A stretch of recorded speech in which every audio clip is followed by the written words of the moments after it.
Hey, everybody, and welcome to We Watch TV. It is the podcast about the TV that we watch. I am Daniel. She is Hope, and you have stumbled upon yet another supercut.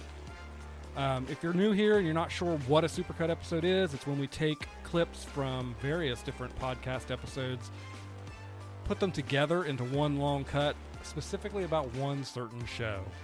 In this episode in particular, we are talking all about The White Lotus Season 3. Hyper no! Anything else to add? This middle-aged weirdo? I ask myself that all the time. Wait, to me? I don't think so. Oh. We're on vacation this week, and so we wanted everybody to have something vacation-themed to listen to in our absence. And what better thing could be than our fun little friends over at the White Lotus? So to kick it off, we started talking about Season 3 of The White Lotus all the way back in episode 95. Flowers in the Attic, White Lotus edition. Let's flush this conversation away because we have a new show that is back, The White Lotus Season 3 on HBO Max, or HBO, I guess. I got a bone to pick with them right off the bat. Where's our song? I don't know. It dropped on Sunday. It's going to air on Sunday. We have 8 episodes, and like Daniel said, my complaint, that's my one complaint from the premiere. I really only have one complaint from the premiere, and it's the song is different. I kept trying to hear, and I bet they do have it in there, like, if you're a musical person with a trained ear, please tell me, is there any, like, chords or a little bit of loop to the original theme song? Because the Season 1 theme song and Season 2 theme song, I think, were slightly different. They were, but it was still like the vibe. There, This is completely different, or at least it sounds completely different to me. And I was like, where? I think I was more upset about it than you, because I'm like, where's the theme song? You were extremely... I was very fixated on it. Fixated to the point of being unable to concentrate on anything else. I'm like, okay, well, are they going to get into it? Like, are we going to get into the actual theme song? We're not alone in this. Everybody else is like, why they changed the theme song.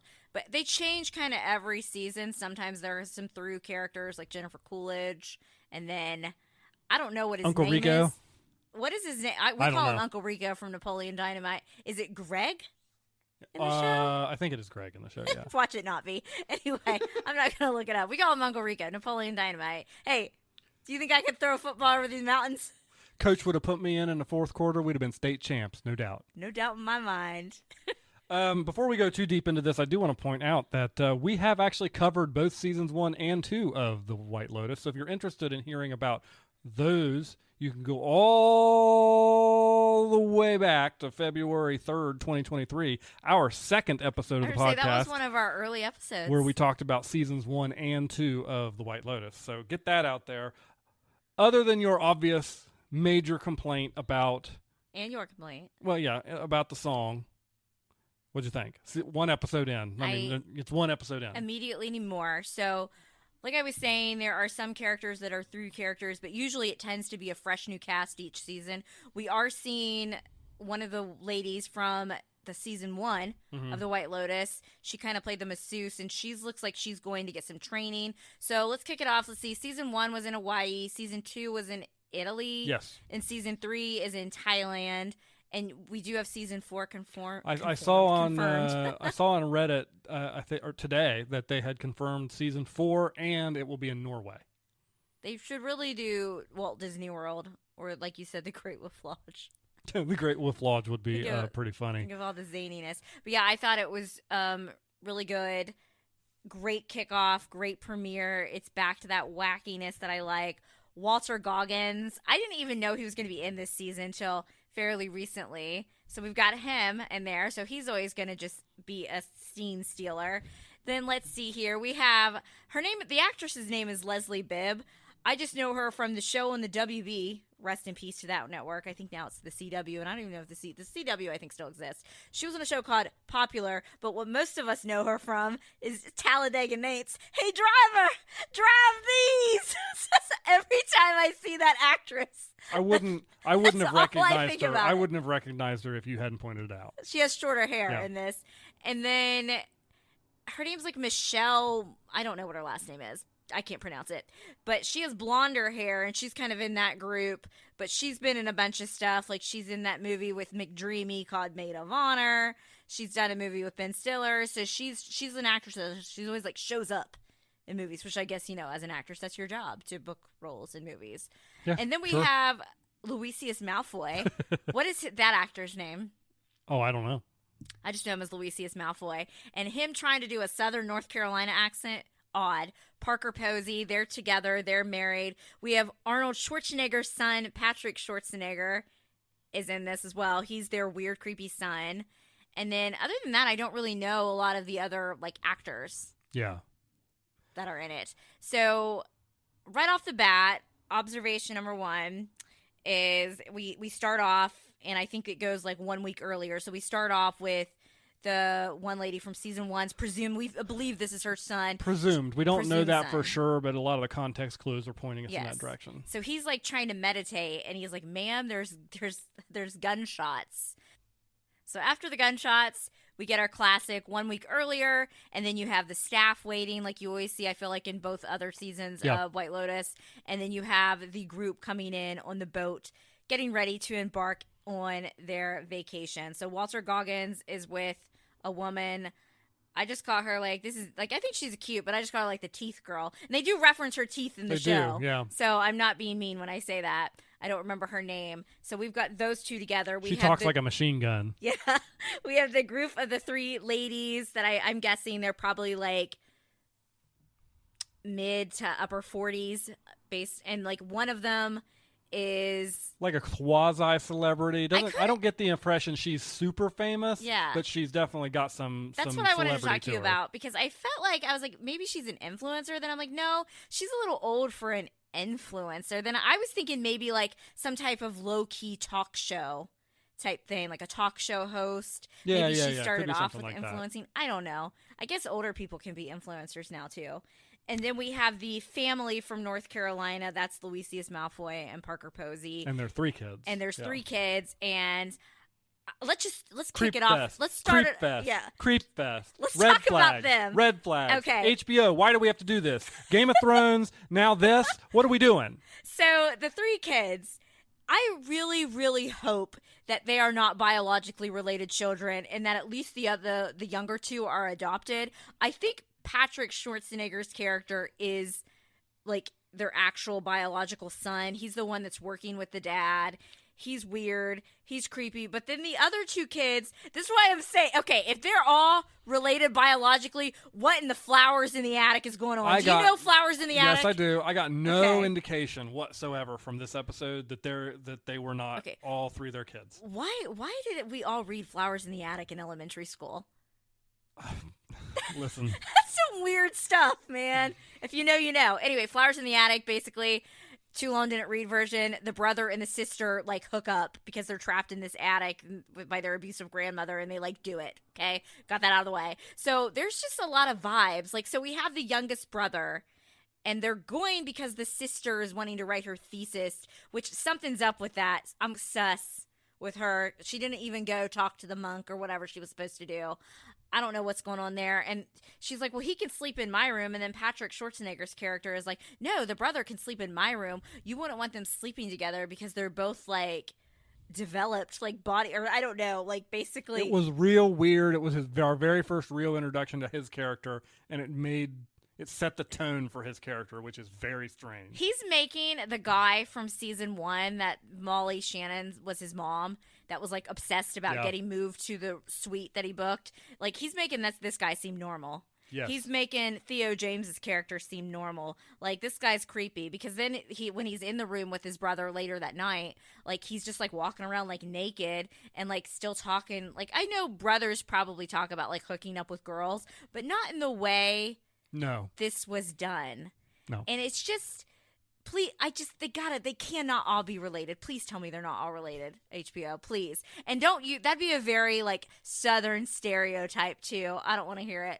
Now, I'm going to say this, the accents are weird. I don't think any of these actors can do a North Carolina, because Parker Posey and Lucius Malfoy, they're trying to do this North Carolina accent, but all I hear is actors trying to do an accent. What about you? Yeah, I didn't. The kids didn't seem to have as much of an accent But that's at all. true, though, in life. Sometimes you'll see the kids don't pick it up as bad as the parents. I don't know. It was, the whole thing was weird. I think for people who don't live around people who have those kind of accents, it probably, they don't notice it, but we happen to live in places of the world where that kind of accent is a little prevalent, and I even have a little bit of that to a certain extent, and so it just, every time I hear one that doesn't sound right, it just really doesn't sound right. They were phasing it in and out. Yeah, that's the problem too, is phase out of the accents. Like sometimes the actors just have trouble with certain stuff, so they just don't do it, and it's like really difficult. So Lucius Malfoy, that's his name. That's what we're gonna call him. I really miss his long blonde wig. So he has some business dealings and something's going on. So that's the drama on that end. I think Parker Posey's character, or Lindsay Carlisle Shea, Parks and Rec, I think there's something going on with, she must just be on pills all the time because she's half out of it, half asleep.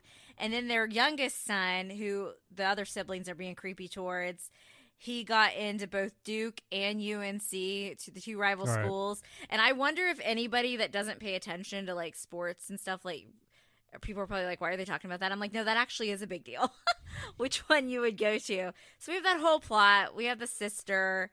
That's just that. They're my weird family. Something's going on. I really hope those kids aren't related. Anything else you want to say about the weird family? No, I think we have a good transition from them. Is also the dad has had 2 run-ins with Walton Goggins' character, and he doesn't like him. Is it Walton or Walter? I think it's Walton.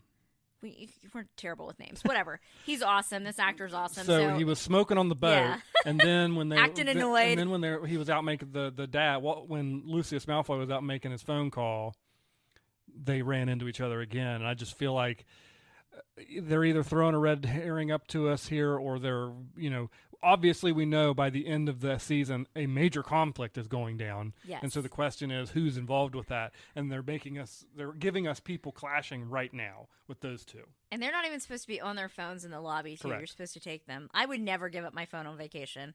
She's like, you can put your phone in this bag, like the lady at the hotel, and I'd be like, absolutely not. So Walton Goggins' character, he is wanting to find the husband of the wife who owns that resort. Yes. Because something's going on there. He's Mr. Cranky Pants. But then his presumed girlfriend, travel buddy, what will you? She's just a little chatterbox. Yeah. And we had to pause the episode because I don't think we're anything like this couple, but except for in this particular moment. What did he say to her? He said, I think they'd just gotten back to their room and they were talking. And she was talking about everything in the room. And he was like, you're like an effing machine gun. With all the questions and all the talking. And just, if you know Walton Goggins, you know how he delivered that line, and it was excellent. And I feel like that's how I am with you sometimes when I'm really excited. Yeah. Like, even like the girl, she's like, did you hear that? Her name was Mook. I feel like that's something I would say to you, like some irrelevant like detail. I think, though, with those two, I think she's cooked. Because she said, she's like, I'm going to get you to have fun. I don't know what she said. Something on this vacation, even if it kills me. I'm like, oh, well, she's toast. If they're abiding by traditional foreshadowing, storytelling archetypes, then yeah, she's done for. Yeah. By saying that line, you can never say, even if it kills me. Yeah. Because that's it. Well, and then she is, because he's just so cranky and grumpy the whole time, she decides to go to the bar. She meets this woman who, by the way, I looked her up. She's not in season 2. I thought she might have been one of the girls from season 2. I couldn't remember. According to IMDb, she's not, but she meets this model, supposedly, at the bar, and she's like, yeah, my boyfriend is annoying me too. He's that bald guy over there. Now, I had been so fixated on Jennifer Coolidge not being on this season that just Uncle Rico slipped my brain. I really need to go back because for some reason I thought he died. I guess he didn't. No, he got away. She did, obviously. Yeah. Help these gays. What'd she say? They're trying to kill me. So the camera pans just to him. We don't see him talking. Nope. He has no lines. I screamed so loud that I scared Marvin off the couch, our dog. And were you expecting to see him right off the bat? He wasn't on my radar at that juncture. Yeah, it's not. It's as I thought about it, I was like, I should not have been surprised to see him show up there. But at that moment, it was just like, it was the first season. We're trying to get you established with the characters. It was kind of a really, I think, exciting and bold choice to just put him there right at the beginning. Yeah. We may not see him for 2 or 3 episodes now, but we'll know he's lurking around somewhere. I actually think it would be really funny if if that was it. He had nothing to do with the season, but he was just that would there. make me mad. And then you know what I mean? He was on the phone talking to some people, and he seemed pretty annoyed. I never thought that with the way this show works, the through line character through 3 seasons at this point would be Uncle Rico's character, and not somebody else, because he's the only one now who showed up in all 3 seasons. Do you think the woman from Hawaii would recognize him? She really didn't see him very much, though. Yeah, it's been so long since I saw. Since I saw season 1, you'd have to go back and see. You know, did they have any direct interaction? I don't remember. All right, so the friend group of the ladies, I feel like they all secretly hate each other. Yes. Like the one that's kind of the star, the low-key, the D-list celebrity one, I feel like she's overly trying to be nice. Mm-hmm. And they're all like, do you like your room? And then like the one, I think she must be the single one that went up and cried because she saw the other 2 and presumed they were talking about her. So something, these women are a mess. They're a mess. I don't think she hates, I think the other 2 hate each other. The ones that are super nicey to each other all the time, I think they hate each other. I think the other one is jealous of the lives that they're living. Who knows? So the only time we saw her really excited was all the monkeys outside the room. Yeah. That would be weird to go. That would be weird. And see, like, to open up your room and just see like monkeys chilling and hanging out. Mm-hmm. That monkeys are different than like I'm not saying birds aren't smart, but like monkeys can like stare into your soul. Yeah. Like, they follow you, and I'm like, and I feel like the show has made an attempt to show they put a lot of attention and B-roll and stuff on the monkeys. So I have this sneaking suspicion they're going to play into something, or at least at a minimum, it's like some sort of allegory that they're trying to go for. I almost want to watch the premiere again to see if we can get a better look at the body in the water, because before they did the 1 week earlier, we see the body in the water. You know, the thing is, though, the gunshots that went off early in that episode, there was lots of them. It wasn't like it was bam, bam, and over with. So it could be just nobody we know, because it seems like there's like a major event taking place. I guess so. I don't know. I don't know where they're going to go with it. I'm sure they're going to connect it, make it zany, make it wacky, and I'm excited for it, even though they changed the theme song. I'm looking forward to it. I'm still a season 1 purist. Not that I think I've said it before. I still enjoyed season 2, but season 1 was just the perfect show for me. Yeah, season 1 was very good. I like season 2, but season 1 was better, in my opinion. We'll have to wait and see how this one finds us. Our conversations continued in episode 96 with "That is Rapunzel." You know what else I'm worried about? Those creepy freaking kids on the White Lotus. So we are caught up with the White Lotus, watched episodes 2 and 3. For those who are watching the White Lotus season 3, it's only an 8-episode season, sadly, and it's just getting weirder and weirder. But my Walton Goggins love is getting stronger and stronger. I cannot explain it, why I'm attracted to this man, but if you know, you know, I guess, ladies or gentlemen.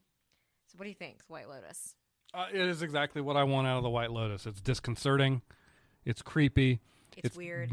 Always giving you mystery and weirdness. I'm starting to warm up to the new theme song.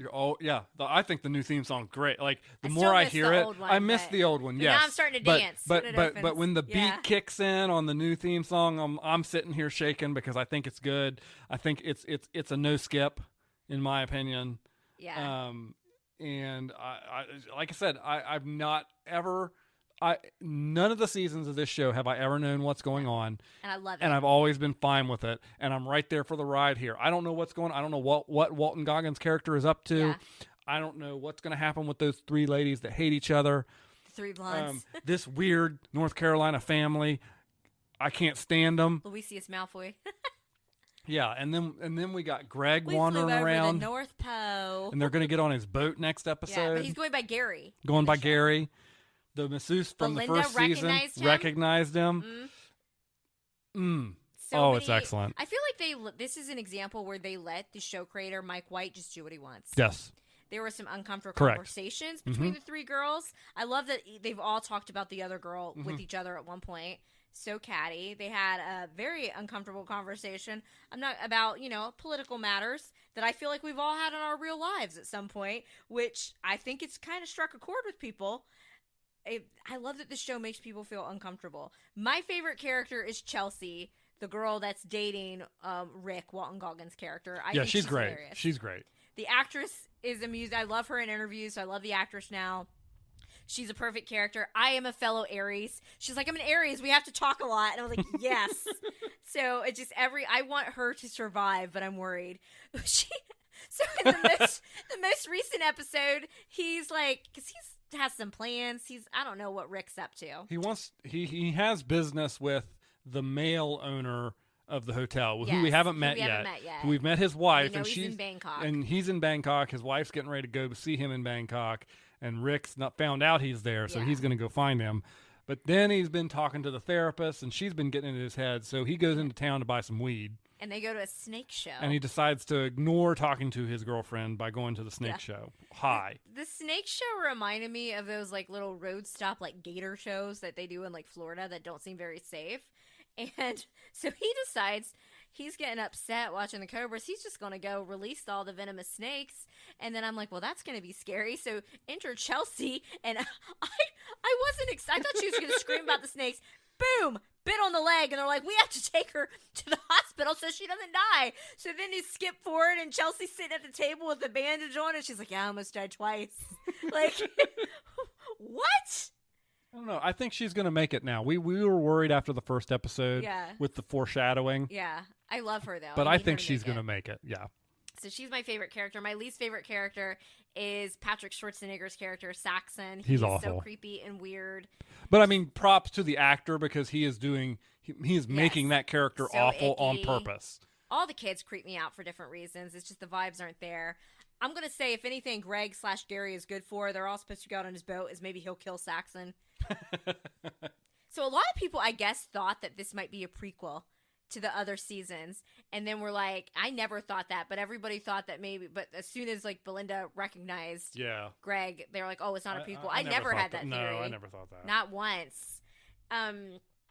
We also talked about Lucius Malfoy's Southern accent, I think, on the first episode. Yes. And I think we owe an apology. We didn't realize that he was trying to do that rich North Carolina type of Southern accent. It sounded so odd to me when I first heard it, and I just marked it up to British actor trying to do a Southern accent. Because we hear Appalachian around these parts. And so then we saw an interview with him where he was talking about how he was trying to do a very specific North Carolina accent from some people that he has seen. Yeah. And he even watched like some specific reality some Southern TV. show, And I can see it now. He's not slipping. He's doing something on purpose, and it's just an accent that even here in America, even here in the American Southeast, we're not really familiar with. And I've seen people that are from that Raleigh area say he's nailing it. Well, hey, listen, if he's doing the accent from that part of the world and they say he's doing great, who am I to judge? And I think his character, so he's in some legal trouble, and he finally decides to take some of his wife's meds. I think this is what I was thinking about. I was thinking about this while I was in the shower, actually. I think that he's going to get himself so doped up, but then he's going to end up taking a lot more of her meds, and she's going to run out of meds, and it's going to be a problem. If I had to put money, needs her meds. If I had to put money on a character dying this season, it's him.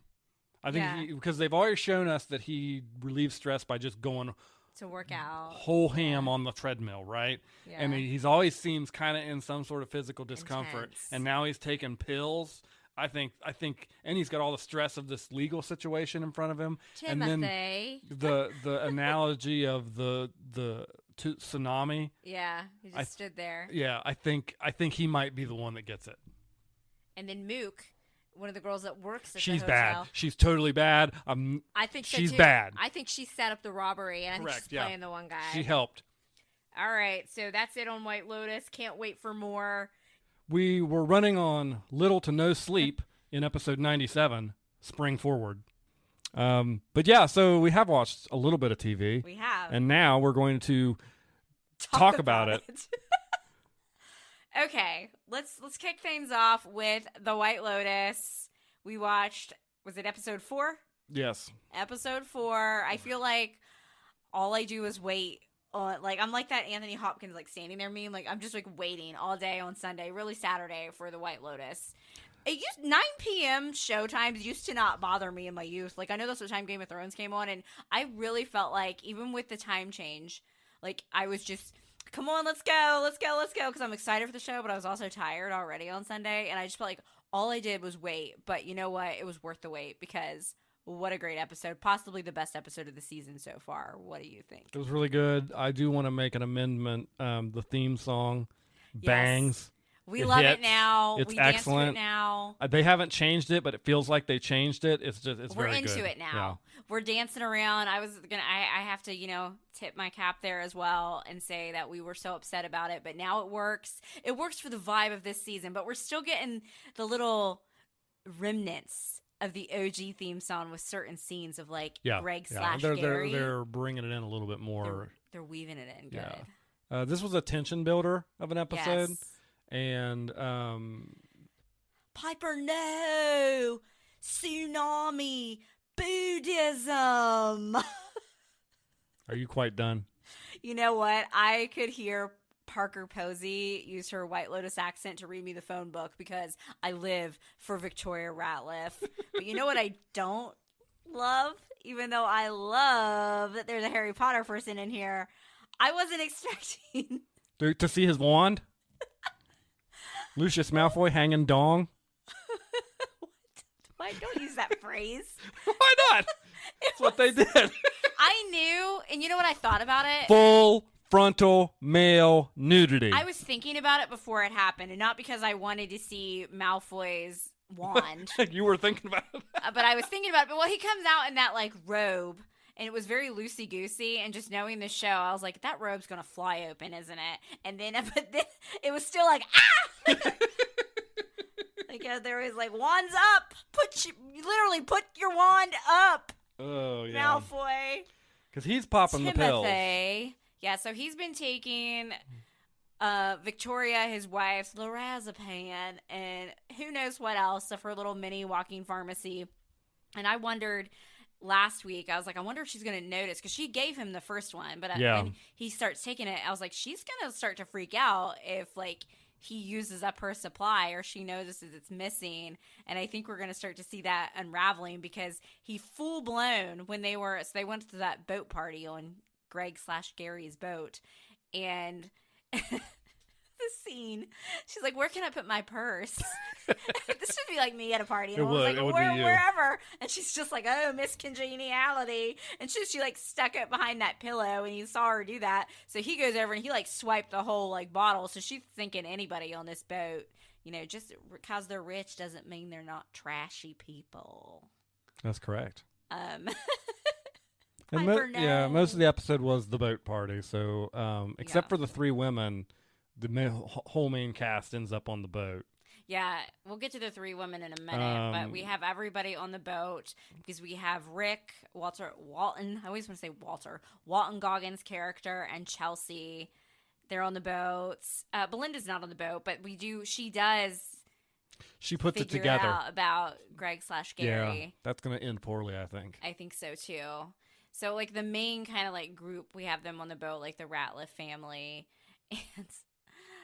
It was a good, like, all the scenes. So we've got Timothy, a.k.a. Malfoy, getting just smashed on all the pills, trying to avoid life.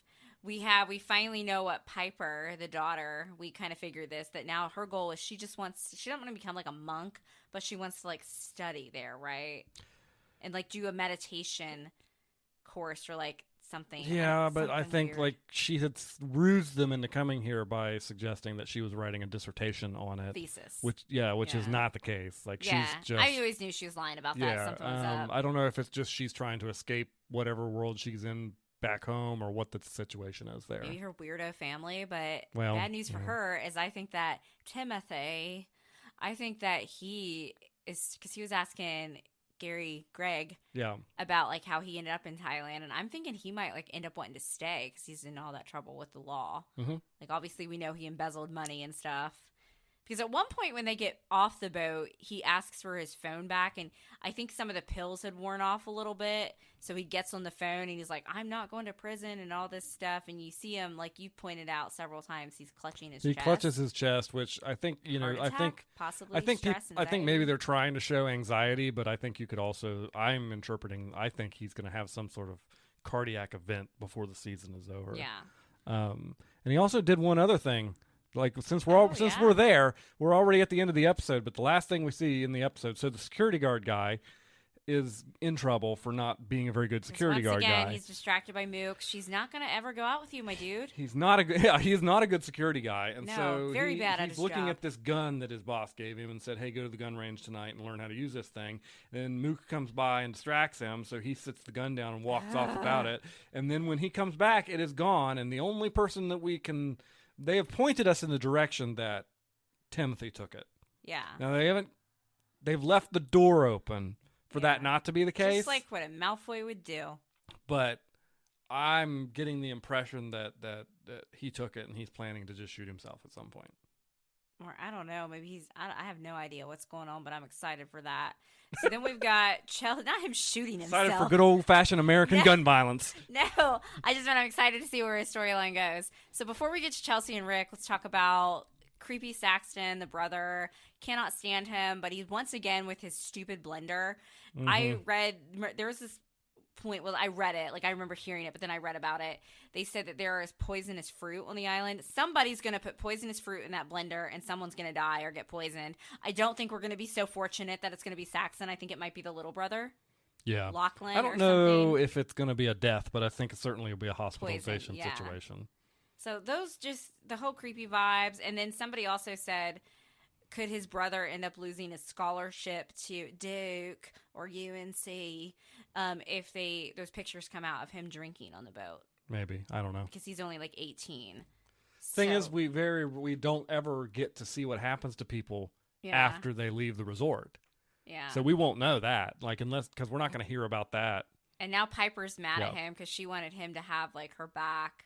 Yeah. Like the kids are acting less like Flowers in the Attic-y lately, but they're still creepy. The whole family's creepy. But I just want to hear Victoria talk. And she hated Victoria. No one hated the boat more than Victoria. She gets off and like Saxton and Lachlan are like, well, we're going to go on this like party, which I think will be the theme of the next episode, like the Moonlight Ride or something. And she's like, ew, why? Basically. And then also when she was trying to talk to people and be social on the boat, did you catch where she's like, my cousin met somebody on internet dating and he turned out to be decent or something? Yeah. It just, I like all her facial expressions, like Parker Posey is just perfect for that role. Yeah, she's killing it. So the creepy Ratliff family aside, my favorite character is not even Walton Goggins, Rick. It's actually Chelsea.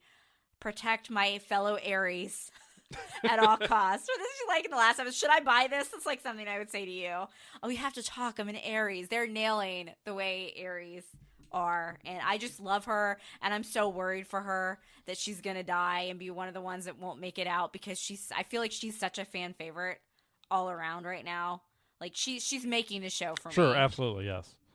Rick finally came clean on why he wants to go to Bangkok and talk to the owner of this hotel because he was told by his mother that the owner of this hotel killed his father. Yeah. And he's just taking that verbatim. Well, he said it was like a deathbed thing. Like but it's still like a situation of like, well, it's clearly is this really what happened? It's clearly messed with him his entire life and led him to this point. But I do think he does care for Chelsea because he did tell her what was going on. And you know what was really weird about their whole little scene even before they got on the boat? Well, I was actually about to say this to Daniel and be like, hey, pause this. He loves when I do that in shows. I had a thought. But then she said my thought because I was like, she got held up at the robbery and then she got bit by the snake. And I was like, bad things come in threes. And she says it. And I was like, that's my fellow Aries.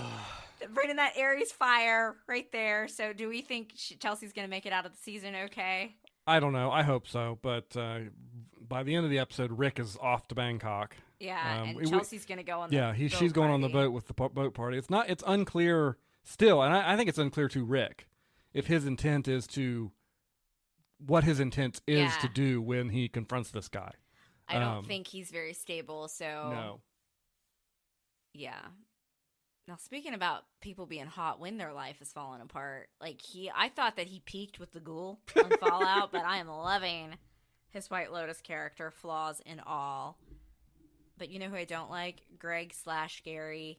Belinda, like we said, clock that. She was, and I agree with you, it's not going to end well for her. We saw her Googling Jennifer Coolidge's character, Tanya McQuaid, I think. And all this information popped up. So if I'm Belinda, this is what I do. I file a police report when I get home and be like, hey, this guy was spotted in Thailand. This is what's going on. This is where I last saw him. But, she's going to not do that. Correct. She'll probably go to the loser security guard that's too distracted by Mook, who's never going to go out with him. And I'm still on team of Mook Shady. What about you? Oh, I think so. I think she is. I think she is just being used. If she's not, she is using the security guard, she is distracting him on purpose to let people in. See, I think she is dating the young guy that's like the massage therapist guy. I think they're together. I really do. And now we can talk about the three ladies. I don't like them calling old ladies, even though they're a joke. They're not, I heard somebody, I'm like, people just have no idea how old millennials are. They either think we're still 17 or they think we're almost 50. These women are at least, I think maybe in real life, I know they're much older than I am, but on the show, I think they're probably mid 40s, early 50s would be, maybe they're playing younger, but they're not elder millennials. They're a little bit older than that. And they're not senior citizens though. No. And so they I think he's doing kind of what Armand did in season 1. Just, how Armand would mess with what's his face, who wanted the different suite every time. And it was you should go on this romantic cruise, but then it's where Tanya wanted to put her mother's ashes in the water or whatever. I think he was kind of messing with them. They're we want to have fun. We want to have fun and do something fun. So he sends them to this normal hotel where it seemed to be all elderly people. Yeah.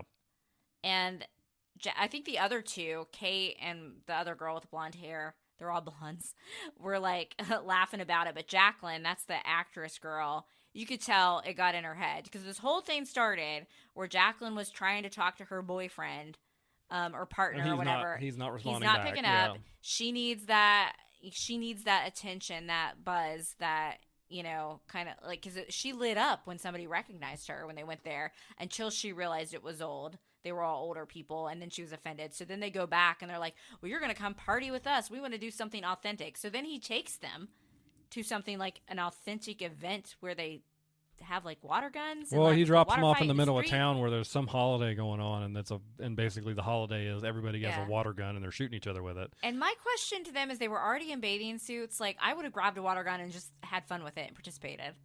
What about you? Yeah, that would have been a great time. Yeah, they did not like it. All of them. And so then they finally meet up with him later at a club. And I think the two guys at the club with him were involved in the robbery. That's my theory. I could see that. And I think maybe he's setting them up, and that he and the other guys are going to rob them or do something. What do you think? I think that's possible for sure. Because so far those three kind of are disconnected from the rest of the main characters of the show, and so they're going to have to rope in eventually at some level. Yeah. But it's unclear right now how they connect. But that might be the connection. Possibly. And here's another example of how people don't know age. So I'm on Reddit reading about White Lotus, and there's some wild theories there. But someone's like, guys, what if Greg is actually the guy that shot Rick's father? And I'm like, they're not the age difference would not. I mean, sure that Greg is older than him, but not by a ton. Yeah. And I'm like, you guys just see a balding man and think old. They're all the same age. I don't know. I just think people, you should see some of the theories. Now, I don't think they're totally off.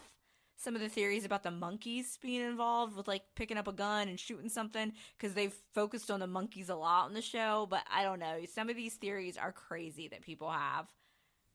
Have you got into any? No, I'm not. I'm not on White Lotus TikTok for some reason. It never comes to me. So that's interesting because I've sent you 5. Oh, well, I guess I'm not watching them. Tsunami. And then came episode 98 with March Madness Crash Out. WVU should have been in the NCAA tournament. They got absolutely robbed. All right. So speaking of HBO, The White Lotus. This was episode 5, season 3, episode 5. Yeah. I mean, it's just, at this point, it's Sunday night Walton Goggins hour, 2 hours, because these shows are both, we're going to talk about 2 shows that are now coming on at the same time. I'm just in my Walton Goggins era. Yeah. I just want to consume all media that he is in. I want to see him in everything. I just love him. Go outside, nerd. But we talked about this. So this is White Lotus, season 3, episode 5. We talked about this off air a little bit. Yes. Mike White, the creator of this show, genius, made the most uncomfortable hour of episode of television I have ever seen in my entire life. I was exactly, it was the most, as you said, uncomfortable, unrelaxed episode, but yet I couldn't look away because it's such a great show. I was just uneasy, on edge the entire time. So it really picked right up from where last week left off, and we have some of the crew going on the Moonlight boat party. We've got Rick going off to, I guess, avenge his father. We've got Belinda. She figured out Greg/Gary's secret. And then we've got the 3 kind of like middle-aged ladies trying to, live it up and recapture their youth. And then we've got, let's just go ahead and start with him because he's the worst one. Okay. The world's worst security guard I have ever seen. He had the gun in the last week. Timothy, a.k.a. Malfoy, took it, and we all know this. Even the security guard dude knows it. So he goes back and he looks at the footage. He sees the dude take it. So we're like, dude, you're the security guard. And he just, barely approaches him at dinner or whatever. He waits through the whole dinner until Tim gets up to go to the bathroom. What's going on? He follows him to the bathroom. He walks in the door, and instead of walking up and basically it's like saying, "Excuse me, sir," patting him down and be like, "I'm security," he's just like, "I think you have something I want," and Tim's just like, "I don't know what you're talking about," and walks off. And it's just like, and he's just, that's it. You're not gonna get with Mook. You are terrible at your job.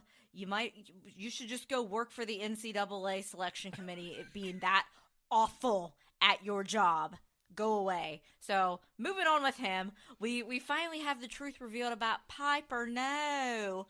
So, Piper sits down with Mommy and Daddy and says, you know what? I want to stay here. There is no thesis. I want to go live in this monastery for only a year. But you're not a Buddhist.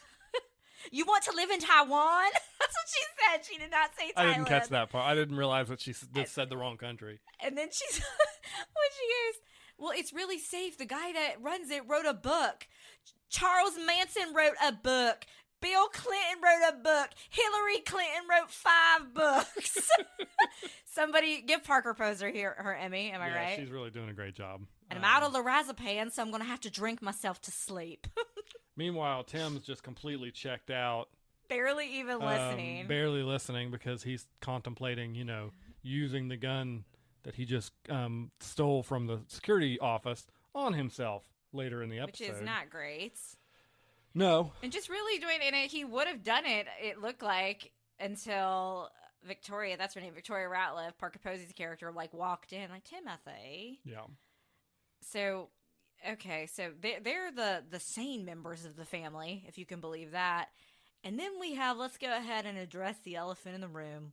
We got the brothers, the flowers in the attic vibes, they are back. I don't like it. And I don't like it. I hate it. So they're with Gary/Greg's girlfriend, wife, whatever she is, paid lover, I don't know. And our wonderful, my beautiful fellow Aries, Miss Chelsea. And we think that the boys are going to hook up with the girl. They're Saxon's going to try to get with Chelsea, and I don't think Chelsea's going to bite, even though she's kind of mad because Rick didn't answer the phone. I think she's just kind of there to try to party. Yeah. I hope she doesn't touch him with a 10-foot pole. And then the other girl's like, I really love it, doing younger men or something. Which is very uncomfortable, but Again, that's not really... That was the episode, was being uncomfortable. That wasn't really the most uncomfortable part. The part that we've all been hoping wouldn't happen did. So they are all, partying, and they took some pills. Although the internet being as savvy as it is, do you think that Lachlan, whatever, I didn't took rewatch the pill? clip yet to see. So. I noticed the scene they're talking about. It looked like I thought he was just like spitting out part of a drink, but now people have zoomed in on it, as the internet does. So I don't know if the actor was just acting like you're stumbling around being drunk, or if it was intentional and maybe he was spitting out the drug. But Saxon wasn't going to take the drug until they basically convinced him to. And then they're like, "You guys should kiss," and I'm like, Daniel, would you kiss your siblings? I would not. Absolutely. Not even for like $1 million. No, that's weird. That's dumb. That's odd. Odd behavior. Beyond odd. And they're just like, okay. So they kind of peck. And then the little one, Lachlan, just goes in for a bigger smooch. And I feel like Saxon's on drugs at this point, but you could see in his face and body language to me that he was just kind of like, all right. No, he's not happy about it. That how you read the room? Yeah. So all this time, I still hate Saxon. Correct. Do you? Like, they're not her. Like, Victoria, I feel like, hates Piper and thinks her boys are perfect. Guess what, honey? They're not. But now I'm really thinking that maybe Saxon is just your typical frat boy, douche type behavior, like meathead. And I'm thinking that Lachlan is the one that might have some issues. And the power dynamics, I think, have switched now that he went in for the second kiss. It was very weird. How do we think, what's going to come about of that? Like, I just,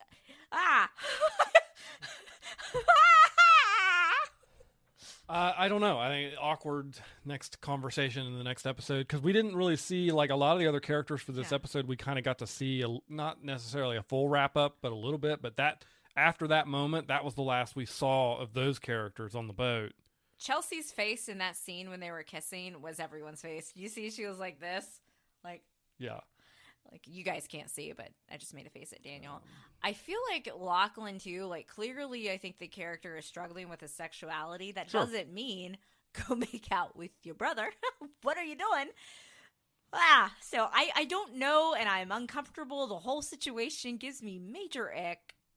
Did my opinion on Saxon being a jerk did not change, but my opinion on who's the creepiest one of the family did. Yeah. Like I still don't like Saxton, but he seems to be he seems to be not as nefarious as he came off. Not to say nefarious, because like again, the other one's just a kid who's trying to figure himself out. Ain't the way to do it, buddy. Kissing your brother is not necessarily the way to do it. So.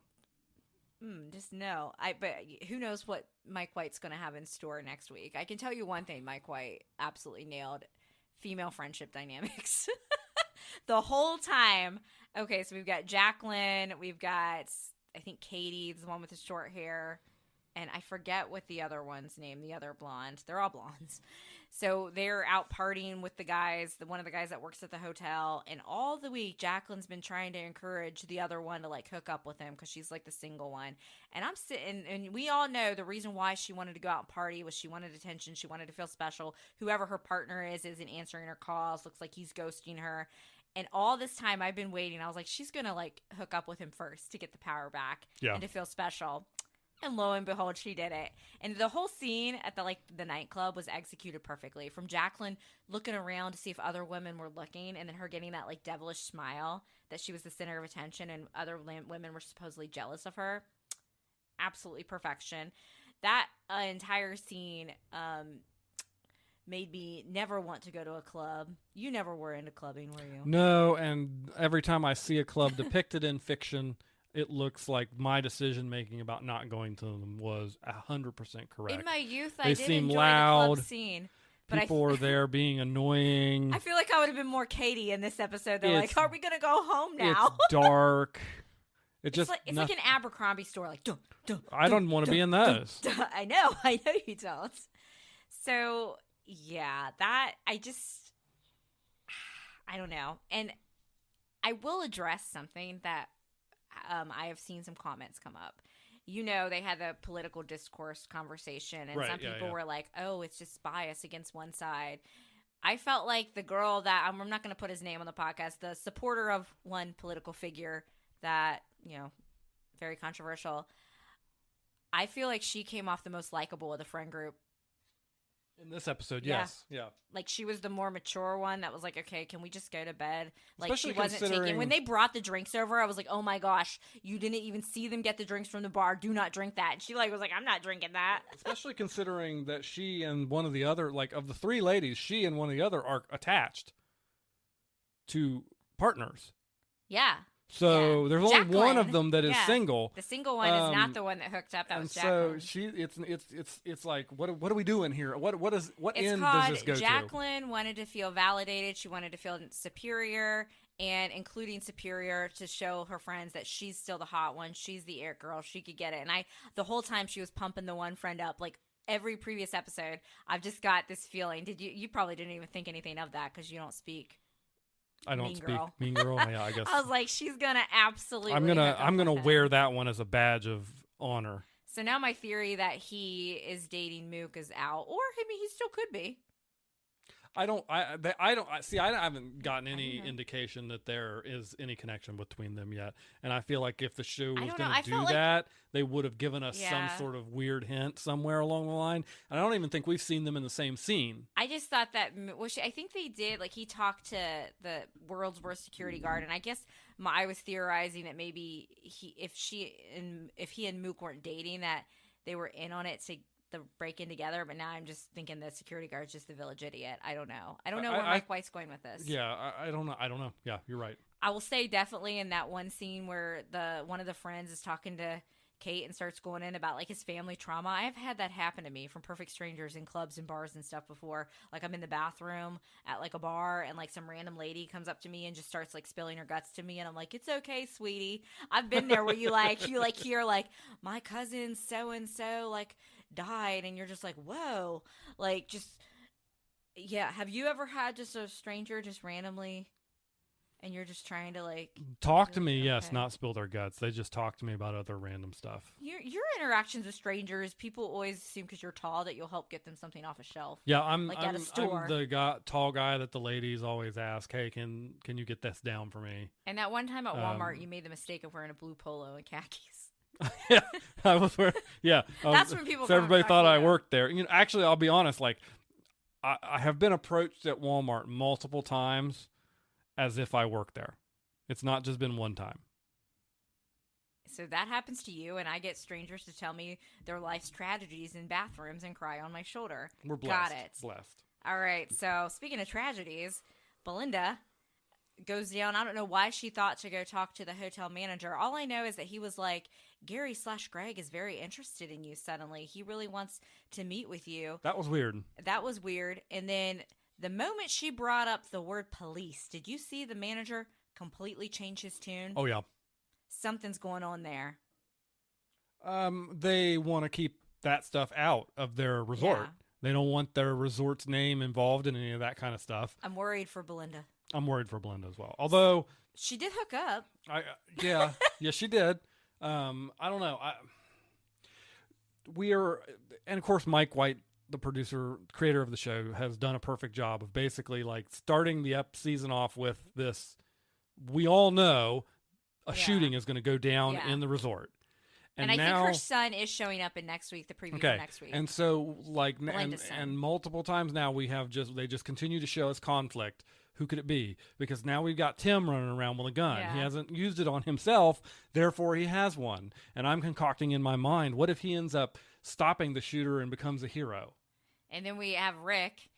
And then we have Rick, who's gotten a hold of a gun in Bangkok. And so we're assuming he's going to be back from Bangkok by the time the end of the show takes place. So he has a gun. The security guard doesn't have a gun. And like, so it's just, they're building tension over the course of the season. And I think that a lot of people I've seen online who are impatient they're missing the point. I feel like he's of what's building happening it here. beautifully. Yeah. Like I didn't dislike season 2, but everybody, I feel like all the season 2 fans are the ones that aren't liking this one as much. This is taking me back to season 1, weaving the story in, and I'm just excited what comes next. I can't wait. I think we have, is it 3 more episodes? I think it is 3, yeah. Check, I can put that down. Yeah, we've got 3 more episodes, and the next episode is entitled Niles. episode 7, Killer Instincts, and there is not a title on the final episode, but the description, according to IMDb, says, at a tropical resort, this is for the finale, at a tropical resort, guests and staff experience a full week of adventures, secrets, and unexpected encounters that shape their lives forever. So we have to also talk about Rick in Bangkok. It feels like he did the least in this episode, but also, yet has the most memorable scene. What's that actor's name? So he meets up with Sam Rockwell, who is married or dating Leslie Bibb, who plays Kate in real life. Do we think that they just Mike White told Sam Rockwell, just here, I want you to talk about things like this, but just go for it and do this monologue? And then they didn't tell Walton Goggins what he was going to talk about? Or is Walton Goggins just that amazing of an actor? I don't know. I think it could be an interesting way to go either way. But yeah, it was a very weird conversation. A weird and graphic conversation. But I think it speaks to the uncomfortableness and anxiety of the episode. Well, yes, it matched the anxiety of the episode, but it also, like, Rick is going through some stuff. Yeah. And he's, to a certain extent, trying to ignore it. His face is though we listen, but we don't judge. But now he's met up with his friend who he's had. He got the gun. Who he got the gun from, and he even said, "Hey, I might need you tomorrow night for some help." Right. So then we may see him again if he chooses to go forward with whatever it is he's going to go forward with. Which I'm not even entirely sure he knows what he's going to do, because he's trying to find the person that killed his father. So that was that. But he's talked to the therapist at the resort. Now he's talked to his friend who's gone through. Ultimately, his friend went through all this wild stuff, and now he's a Buddhist. I think there's still going to be something going on with the blender, because I kept bringing it up. But honestly, I'm loving this season. I look forward to every Sunday, even though, to quote Victoria about this last episode, well, that was stressful. Thought I was going to have a grand mal seizure. In episode 99, Peanut Butter Egg Drama, we discussed the White Lotus Season 3, but more importantly, we discussed why peanut butter cups, Reese's peanut butter cups, and Reese's peanut butter eggs are the same thing. They are not the same thing. Everybody with a palate knows that the egg is superior to the cup in every level. It's all about the ratio, you dummy. The White Lotus, Season 3, Episode 6. Piper, no. Entitled Denials. Whew. So this is kind of the fallout episode from the previous episode where we kind of see the two brothers. Yeah. We got even they did stuff. They did stuff. They did things. stuff, and we're not going to go into great detail, but they did stuff together. And both of them seem to be having feelings about how they feel about that. Different feelings, I think, but yeah. Do you think, okay, so let's walk it back. We wake up on the boat. Saxon, clearly hungover, drunk. He is having some images of what happened, but not what he has seen in his brain is not exactly what happened with the, intimate moments. Let's put it that way. Ugh. And he says he doesn't remember anything. Now, Lachlan comes over and is like, I didn't remember anything. Do you believe that Lachlan didn't remember anything? Do you think his memory, because we see a scene later where Lachlan's with his sister at the Buddhism place, and he's like meditating, and suddenly he sees the images of what happened. Do we think Lachlan remembered in that moment or not? If you had asked me before that scene at the Buddhist temple if he remembered anything, I would say he did, and he was just also repressing it in that social contract where two people can look at each other, know something weird happened, and go, we're never going to talk about this again, without actually saying that. But the scene at the Buddhist temple where he has the flash kind of leads me to believe maybe he did not actually remember what happened, and that was his kind of coming back to him, because he's 18. They had a lot of alcohol and recreational drugs over the course of that night. It's not out of the realm of possibility. I feel like I think his reaction to it upon realization is more of a confused, like, did that really just happen? Whereas Saxon's is like disgust. Oh my gosh, I have been violated. Obviously, Saxon is a despicable character, but I think in this moment with what happened, I feel like Lachlan was like the bad guy in the scene. and the aggressor, so to speak. I really do. Have you seen the preview for next week? He is shirtless on a bed with his sister. I hope that's just Mike White trying to throw us all off because I can't take the trifecta of Flowers in the Attic children. I can't. I have not seen next episode. So speaking of the sister, so she had told her parents last episode why she was actually wanted to come to Thailand. You want to live in Taiwan? And she gets them to agree to go meet with the head monk at the temple to talk to him and kind of get more comfortable. And Parker, I have seen the conditions, and it is dire. Tim is going through it. Yeah. He talks to the monk and actually seems to kind of be comforted by him. It. And I do want to say, I'm not familiar with Buddhism in any way. I felt like the explanation of what happens when we die that was given there was mildly comforting. That was very to a certain extent. And so he comes out and basically seems like he doesn't have a problem with it. And so Parker Posey gives the ultimatum.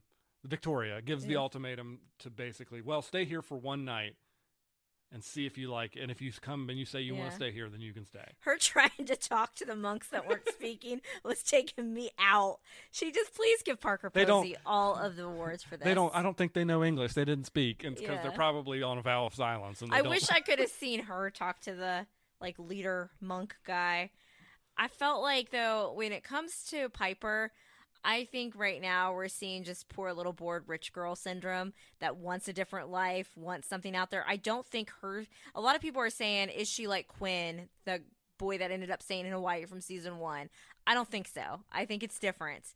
Quinn had felt ostracized and wanted something different for herself. I think she's just at a place where she's like, where's my life going? And this is just the fad that she wants to try to get away from her parents. Because at the end of the day, she was like, I need mom and dad's support, because if they don't support her, she's not going to have the money to fly out there again and go stay. I don't know. We'll see. It was giving me bored little rich girl syndrome, who just wants to try to be something she's not and break away from her family a little bit, a little hint of a dash of rebellion.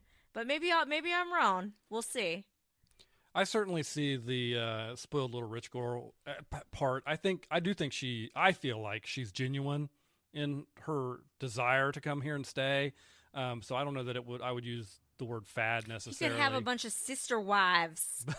but I do think that she does not know the full extent of what she would be getting herself into by committing to that. Or she does know that, and she's not sure that she's going to be able to fully commit to it, which is why she needs the parental support. Otherwise, if she goes without their support, they're not just going to be able to fly her home. They're not going to just fly her home whenever she wants. I think it's a hint of rebellion too, a little bit in a different way. It's just, I don't know. At least it gave us some comedy and then we come back and they're back at the room, and basically Victoria just pops off on Tim. She's like, "I can't. You want to encourage this for her to live in a monastery?" Is that what she says?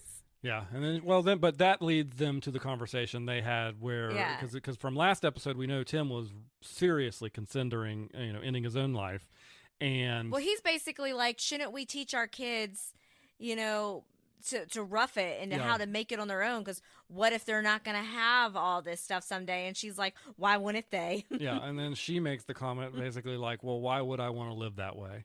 Yeah, she's like, we want to raise them to be afraid to be poor. That is honestly furthering his descent into a bad place by hearing that. He's like, what if it went away? She's like, well, honestly, I wouldn't want it. I think at this point in my age, I wouldn't want to live uncomfortably or whatever she says. Yeah. And I'm like, preaching, honey. But it's also really damaging to him and his psyche, because he basically is hearing that his wife is not going to be at his side when all this stuff goes down. I think he went from a place of sort of feeling at peace from that monk.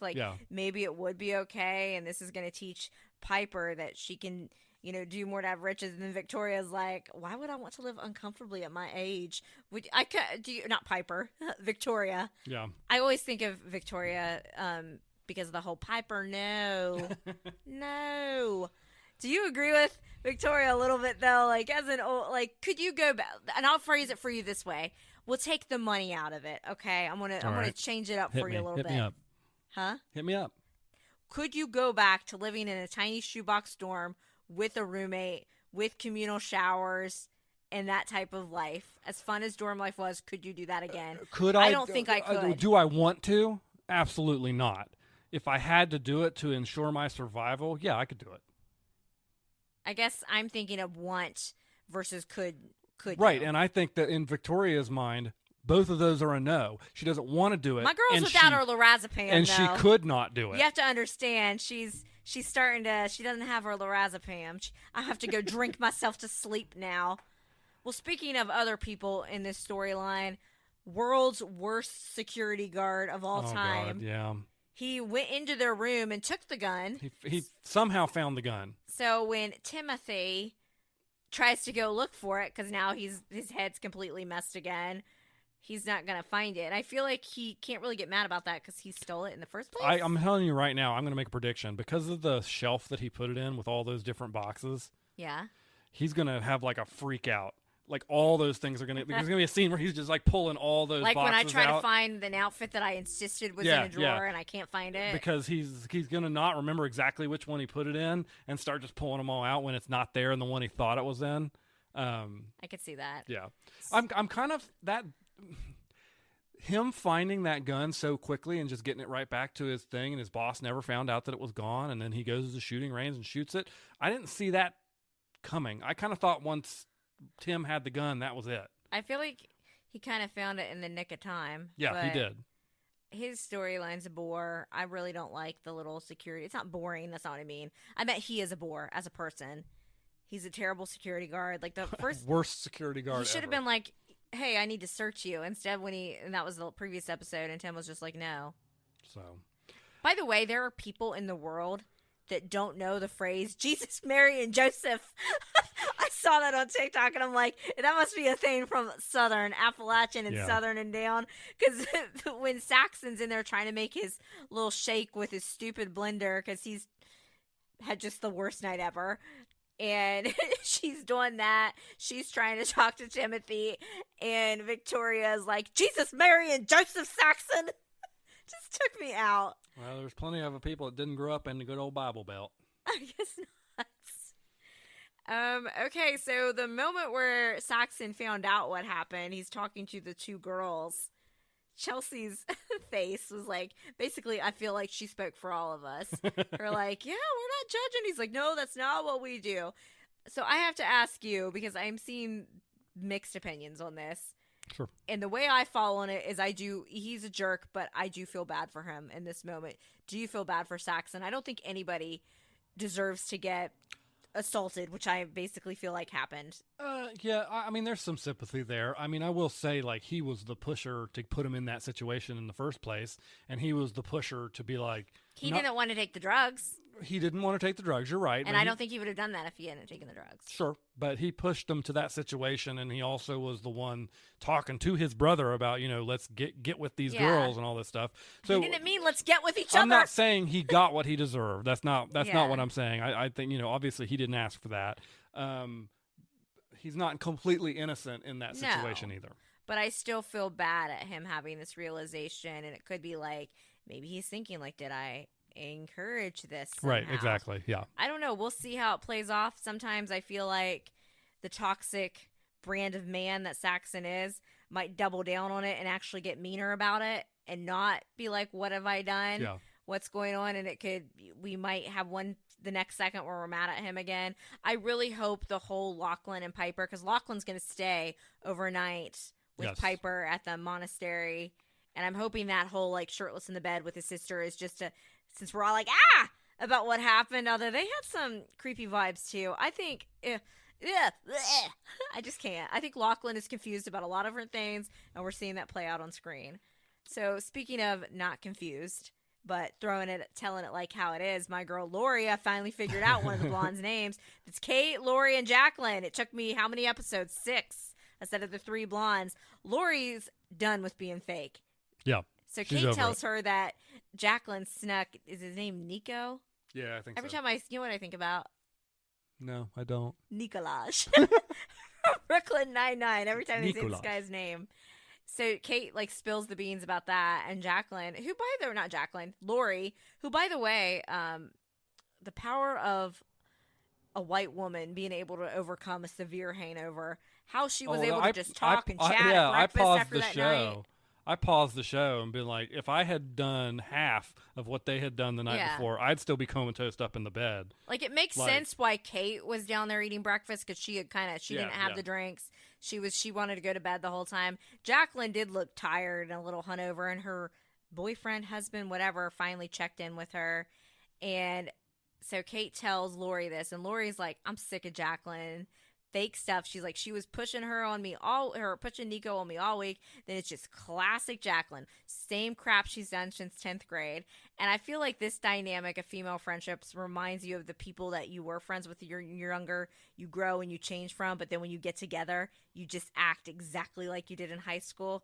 So many women, I think, can relate to that experience. I'm not sure about you dudes, but so many women can relate to that. And not in the same way, but I do think people easily fall back into those roles that were established in high school when they get around those. And types you have of people. Kate, well, she's one of the ones leading the charge of the gossip. When Jacqueline and Lori are actually confronting each other, she's like, "Oh no!" I thought that was funny, and I'm like, "Get her, Lori!"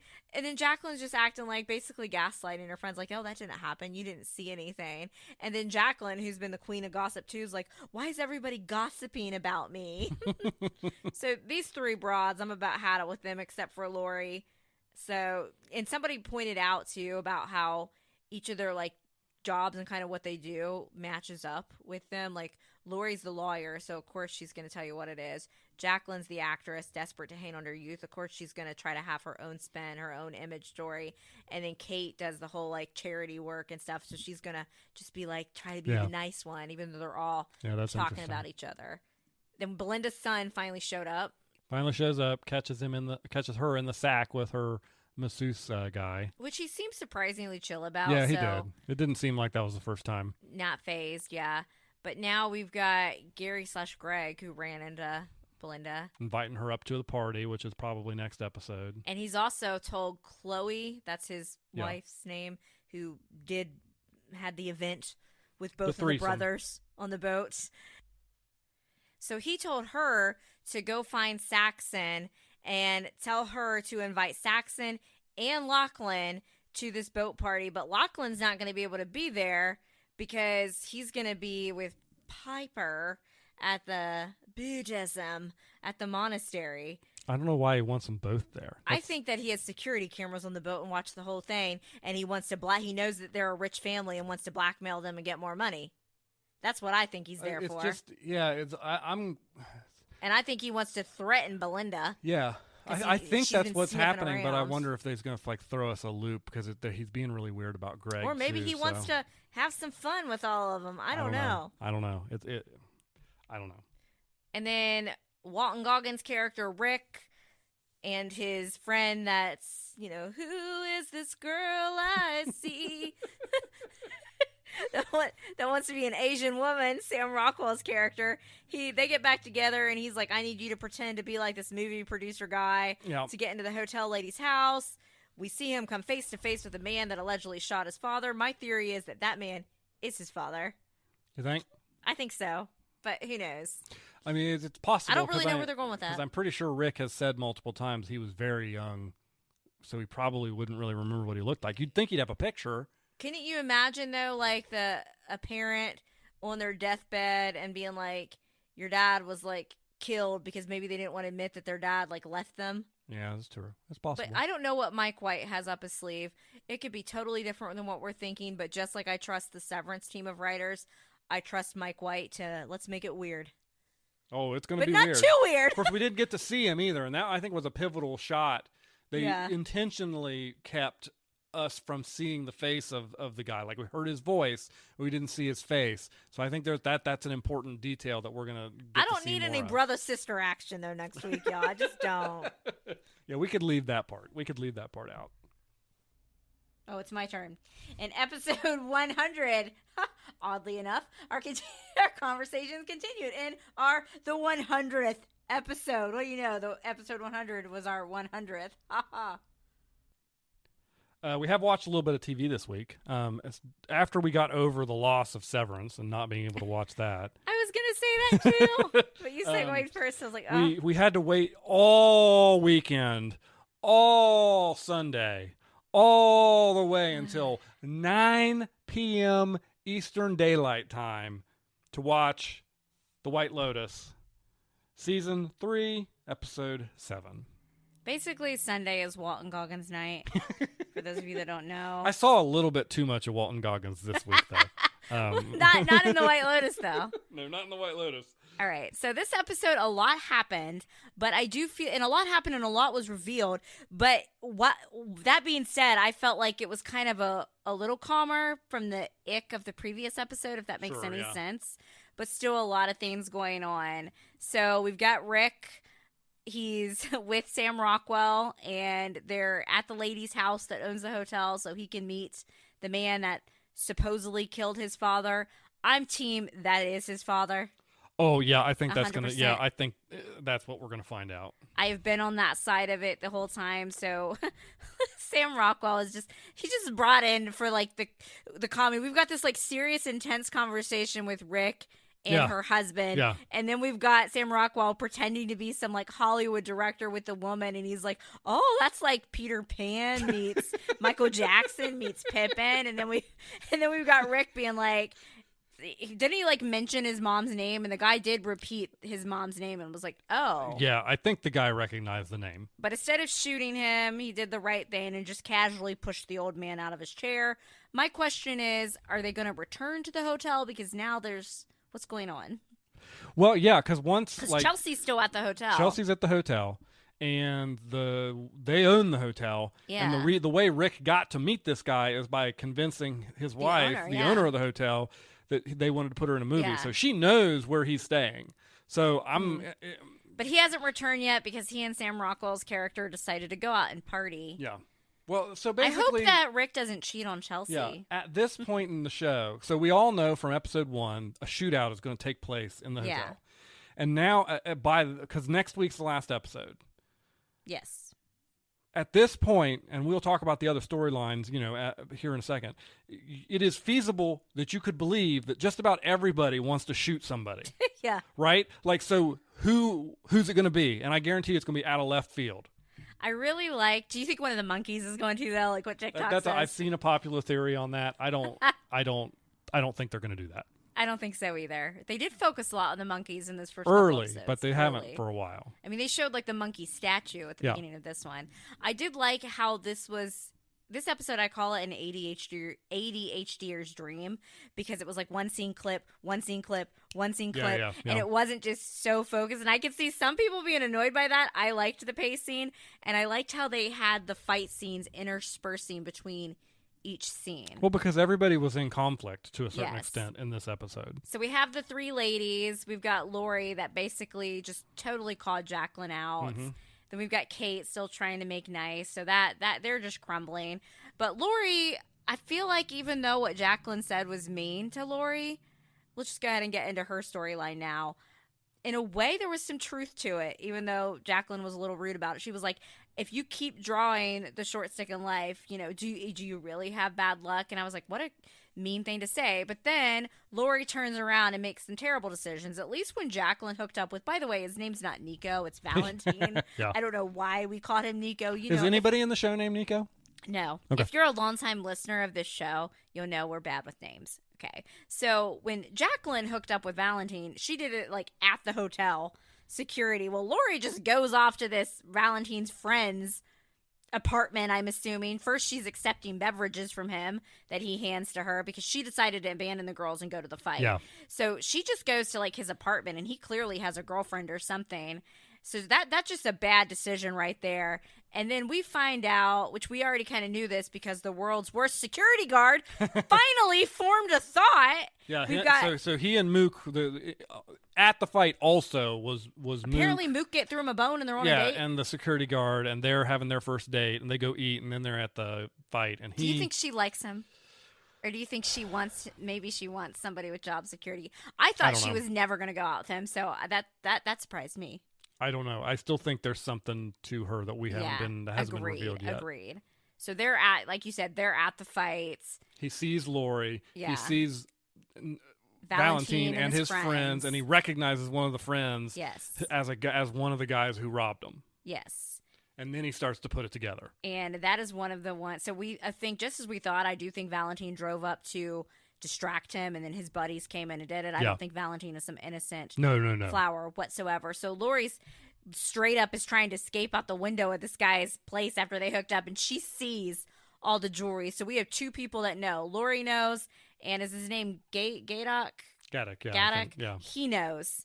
So my money on the two of them, just based on him trying to get the gun from Timothy, is I feel like she's more willing to say something about it than he is. For sure, at this yeah. point. I don't know. So she makes some poor choices, but the big reveal is we know who robbed. The question is, what's he going to do about it? My guess is, instead of doing what he should do, which is go to his boss and say, hey, I was at the fight the other night and I saw this guy and he looks exactly like the guy who robbed us. And oh, by the way, he was hanging out with one of our employees.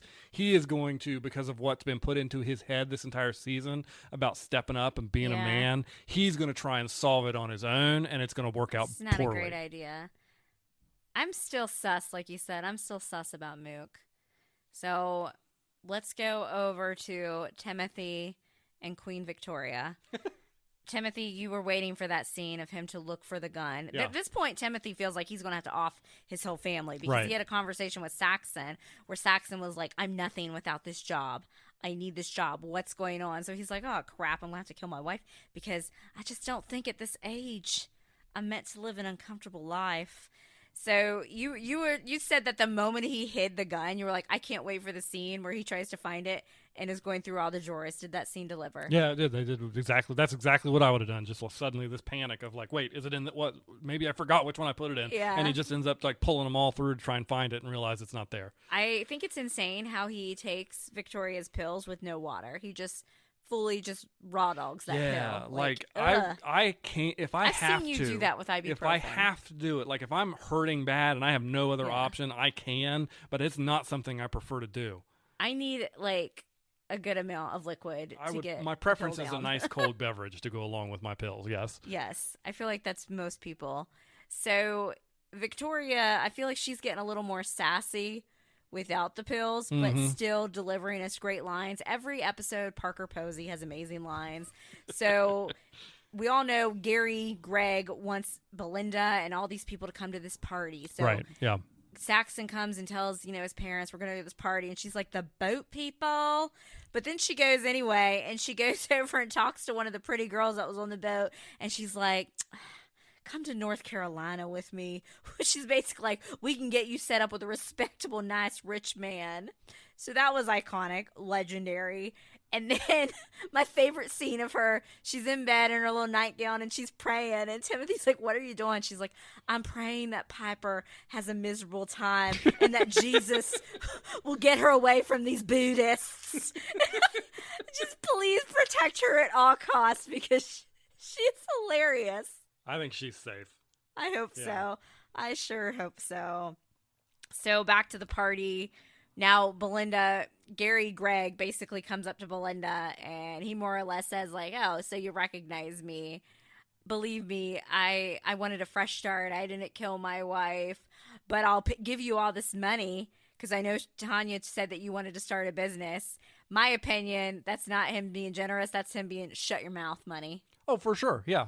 So do you agree with Belinda's son that she should go ahead and take the money?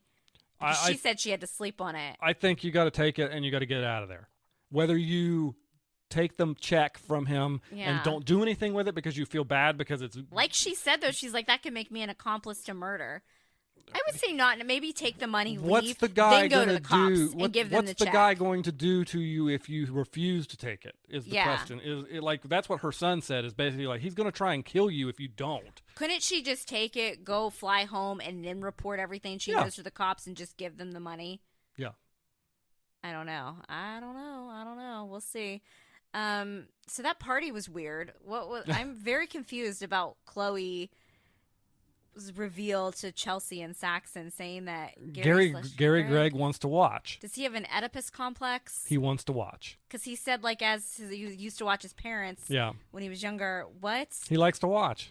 See, I've thought that he wanted Saxon and Lachlan to be on the boat so he could be like, hey, I saw what you two were doing. And he knows their family's rich and blackmailed them for money. But maybe that's not the case. Chelsea's facial expressions, every scene are just me.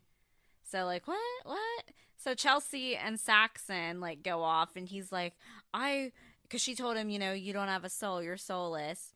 And she, like, tries to help him meditate and give him books, but then, of course, Saxon's not changed. He tries to instantly, like, touch her hands more. And I think sometimes where people have been violated, they try to take back the power by maybe doing it to somebody else, but he did listen to her when she was like, no. Yeah, I think he's a guy, through the experiences that he's had on the episode, he's a guy on the edge of, like, teetering on the edge of which way am I going to fall here? What lesson, from all of this that's happened to me, what lesson am I going to learn? Is it a good lesson or is it a bad lesson? Because he was also saying... He almost had me convinced for a second. He was saying, like, I have nothing. But it's recognition... Okay, that he needs to change as a person, but then he goes trying that stuff with Chelsea, and you wonder, okay, what's he really going for? He almost had me convinced that he was trying to find something new in life, and then I was like, oh no, no. And Chelsea, I have a new take on her. I think that she says Rick's her soulmate. I think she likes a project. She likes somebody damaged. I think she can't stand Saxon, but I do think this episode, by the way she hurriedly rushed out of the room, I think she can't stand him, but she's low-key into him. Yeah. I'm just going to throw that out there. Well, because, like... My Aries girl, I see you, girl. Rick is off doing his thing. She doesn't know exactly what's going to happen to him, and this kid could be another project. Yeah. And that's why she kind of sprinted out of the room. So, Lachlan and Piper...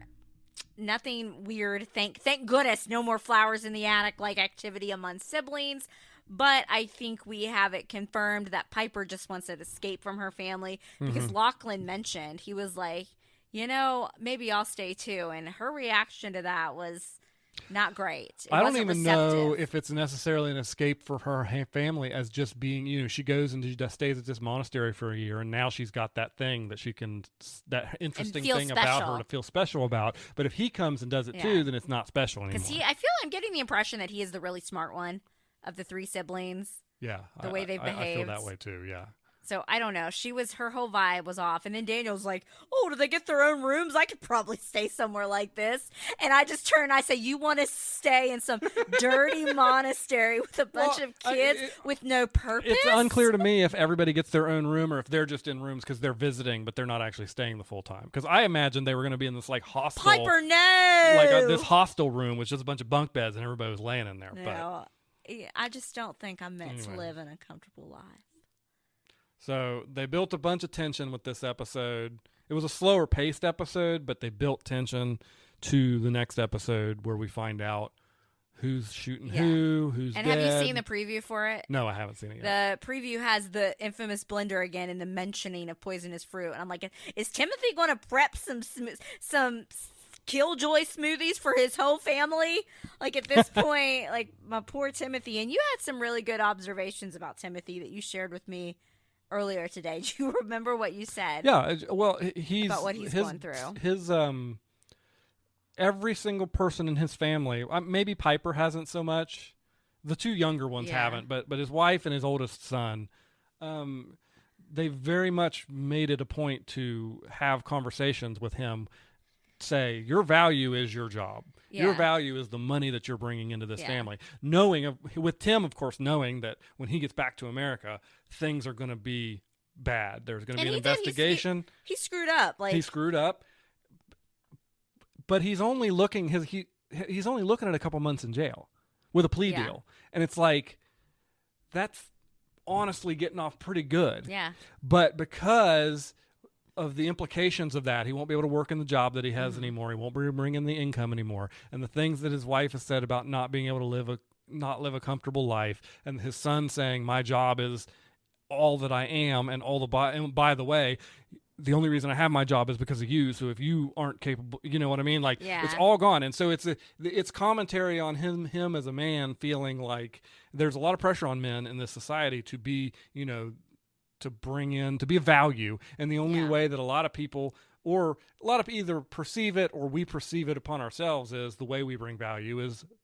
having a job that brings in money. And there aren't other ways that we can be valued and loved. And so I think that's what they're trying to, the commentary that they're having with his character in particular. Speaking of which, one, I'm okay that he's not valued and loved because of his the hotel manager, his response to Belinda's concern about the police where he just dismissed her. Yeah. I'm cool with him not being valued and loved, but I thought he'd get a little more love. He was so excited to sing, and that's what, instantly during his performance they cut out and we got the trio of ladies arguing. I almost think, because I've seen a couple people make TikTok videos about how the managers of the hotels in the previous 2 seasons were much more prominent and interesting characters, and this character at every turn is getting cut off, and that to me is the gag of this season. I don't like the way he handled Belinda when she came to him with concerns. He was basically like, police, no, you go help our rich guests. Like, it was very annoying to me. Well, that's what he's been told to do. I guess so. I don't know. I think that we're in for a wild ride for episode 8, and I'm excited about it. I'm excited, but then the darkness begins of we lose another show. We finalized talking about the White Lotus Season 3 in episode 101, the White Lotus Season 3 finale. Really impressively creative name to that one. All right, let's just get into some shows. We watched a big one. The White Lotus Season 3 finale. It has since aired. We know everything that happens. Spoilers going forward, of course. Yes, and remember, check those chapter markers. This is your final warning. White Lotus. The coconut milk is bad. There was a lot of, this episode was interesting. I thought it was a good finale. I think that the people that are complaining about it, clearly didn't watch the other 2 seasons, or maybe they're, 'cause even season 2, while there was a lot of action, the endings are still kind of we had, Tanya's accident, but they never really, I keep seeing people are like, oh, there's plot holes because we didn't see XYZ. That's the way it is every season with the White Lotus. We don't see these characters after they leave, the resort. So I agree with you. It was interesting. I think I was right about the major death. Again, spoiler alert, my R.I.P., my fellow Aries, my queen Chelsea. But if you didn't see, I saw somebody was like, I can't believe they did this. I actually had a conversation with somebody about this because he was like, there's no way they're going to kill her off. And I'm like, they've literally been foreshadowing it since the first episode, heavily on the nose. She's like, I'm going to make you happy or whatever, even if it kills me. Tragedies come in 3s. Basically, Chelsea, her whole purpose at that point was trying to make Rick happy. And it was honestly, and she's like, oh, we're a great love story, but it ended up being a great love story, like Romeo and Juliet style. So what do you think? We'll just kick off talking about Chelsea. Yeah. So I'm with you. She had some dialogue early in the season, maybe even episode 1. I think it was the first and episode. That was kind of foreshadowing. That kind of had it in my mind. Yeah. She was on my short list. I'm a little surprised Rick as well. Yeah, that surprised me a little bit that both of them. I kind of thought he would be the reason that she died, which he was. Yes. But that he would have to live with the consequences of that. And he didn't. And he didn't. So that was surprising to me. Chloe, Gary's wife, whatever you want to call her, was like, oh, every time girls go for romance, something awful happens. So she kind of that's another example. There was a lot of foreshadowing for Chelsea, for sure. I think that she was definitely Chelsea and Victoria were the best characters for me this season. So it was kind of a bummer, obviously, to see, but it honestly, for the story that he was telling, that made sense. I definitely agree with you. I thought Rick was going to have to kind of have the consequences of that, what happened. So for everybody that's been paying attention to the White Lotus, Rick's was there. He took her there specifically because he had a bone to pick with the owner's husband, who he was told by his mother on her deathbed killed his father. Well, you and I thought before we even met the man, I was like, that's going to be Rick's dad. And I've seen some people say, because he comes back. I don't know why Rick thought he could walk in to the resort with no consequences. Like, it was nothing. I did like he and Chelsea's reunion scene, but I was like, I figured he would have come back and been like, hey, we gotta go. But he really wasn't thinking. That to me is either his character is an idiot or kind of a plot hole. Or he wasn't as evolved from it as we would like to think, and he was. I mean, true. He did like for get flustered by that guy immediately after Yes. seeing him a second time at the hotel. So they show up because they want to take a picture with Jacqueline, the TV star, and of course they're going to point and look at Rick, be like, "Oh my gosh!" And I've seen some people that are like, "If he was his dad, why didn't he just tell them?" He more or less, like, he didn't say it directly, but he was like, "Oh yeah, I know your dad. Your dad, like, basically, like, your mom's a liar." So he triggered Rick with that. And he was like, "Your dad, like, sucks." Basically, he was calling himself a terrible person. Yeah, and I think he have saved his life because he died too. Correct? Correct. Assume? Well, we assume Yeah. he's an older guy, was already having health issues, and took 2 shots to the In the chest. chest, Yeah, yeah. I would assume he probably didn't make it. I think if I had to get inside of the old man who turned out to be Rick's father, it had to be like, this is going to hurt this guy more knowing that I abandoned him than if he just thinks I killed his dad. You're giving him a lot of credit, because I just felt like the guy was kind of a piece of crap anyway and had done a lot of shady things. Was basically like, hey, I suck. I mean, obviously he, was honest enough that he did tell the wife. Right, but because she was like, he is your father. Yeah, but self-preservation at some point, right? Like, this escalated very quickly, and you've got to think it wouldn't maybe have escalated to the point that it did if Rick knew that was his actual father. Yeah, I agree. I think that if he knew, like, it would have been just, I don't know what direction they would have gone in, but I don't think there would have been, like, the violence that there was. That being said, well, this ended up being, like, the most, I say, cartoony death sequence. A lot of times I feel like the White Lotus is rooted in, like, realism with human experiences. I will say the way that whole, like, shooting scene went down was a little, like, movie villain cartoony. I'm not criticizing it. I mean, we had similar things to that in other shows. Even though that was, like, the big action scene, I felt like Rick's storyline was by far the most boring. Well, next to Gadok, but I wouldn't say like, boring. and I love Walton Goggins and I love Chelsea, but, like, at some point I'm like, I just didn't care about Rick and his daddy drama. I'm like, show me the 3 friends, show me the Ratliff family, can't get enough of them. Show it to me, Rachel. Like just more Chelsea content. I don't know. That ended up being, like I said, like the big playoff, like, of the action sequence. But I found his storyline, like, the most. Where I was like, Sure. I think I liked his journey a little bit more than that, especially as he intersected with what's his face's character in Bangkok. oh, Sam Rockwell. Sam Rockwell. Yeah, sorry, his name just escaped me there. I thought that was interesting, and the way, honestly, at the end of the day, Sam Rockwell's the one that actually was able to change himself versus Rick, who just wasn't. But then Sam Rockwell went right back to old habits too. No, but at the end shot, there he is, right back in the Buddhist temple doing his meditations again. Like, he's the one who's able to deal with it. I didn't even notice that he was back in the Buddhist temple. He was able to deal with it, and where Rick is just like, he was consumed with it. And I think you're right. I think he might have had some momentarily clarity when he after the first confrontation with the guy who turned out to be his dad, but he so quickly, when he saw him for a second time, lost it. Absolutely. And that tells me that it was just a surface level understanding, and he truly was a broken person who was going to end that way, one way or the other. So you think, while Sam Rockwell kind of fell off the wagon a little bit, that he did revert back to a...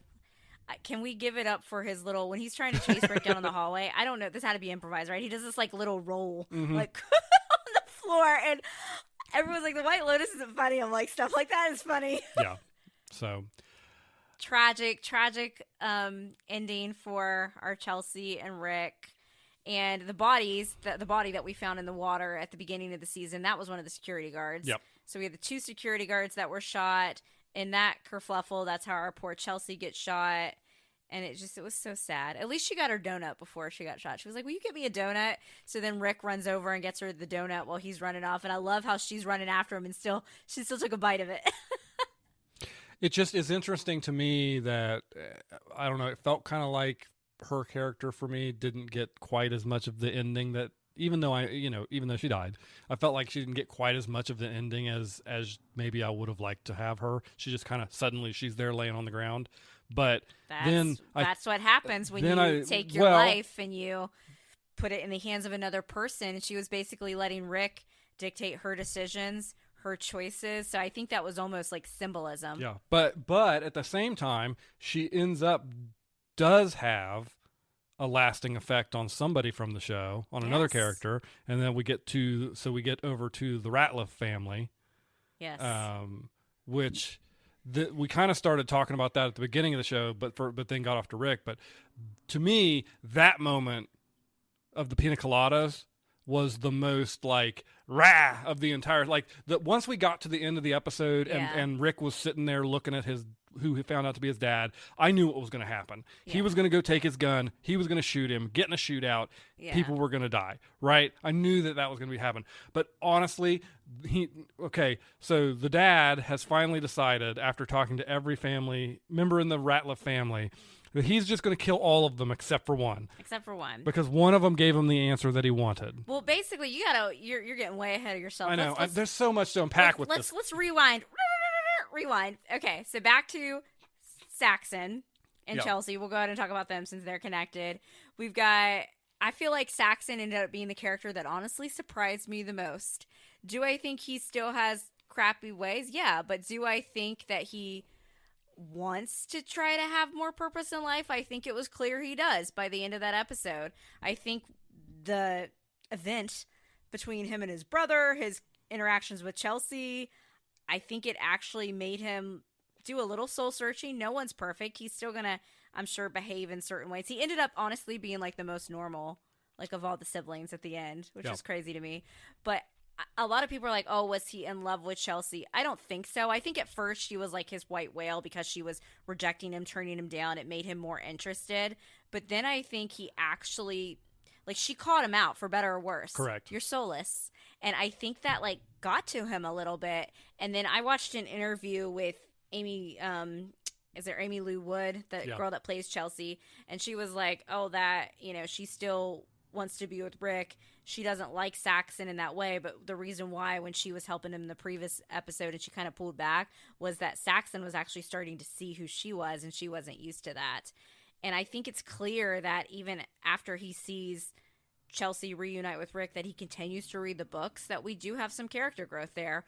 What do you think about Saxon? I truly think that there's a little bit. Like, it's not some major character heel turn change, but he's trying to be different. I think all three of the kids came away from this with a little bit more understanding of who they are, for better or for worse. Yeah. Yep.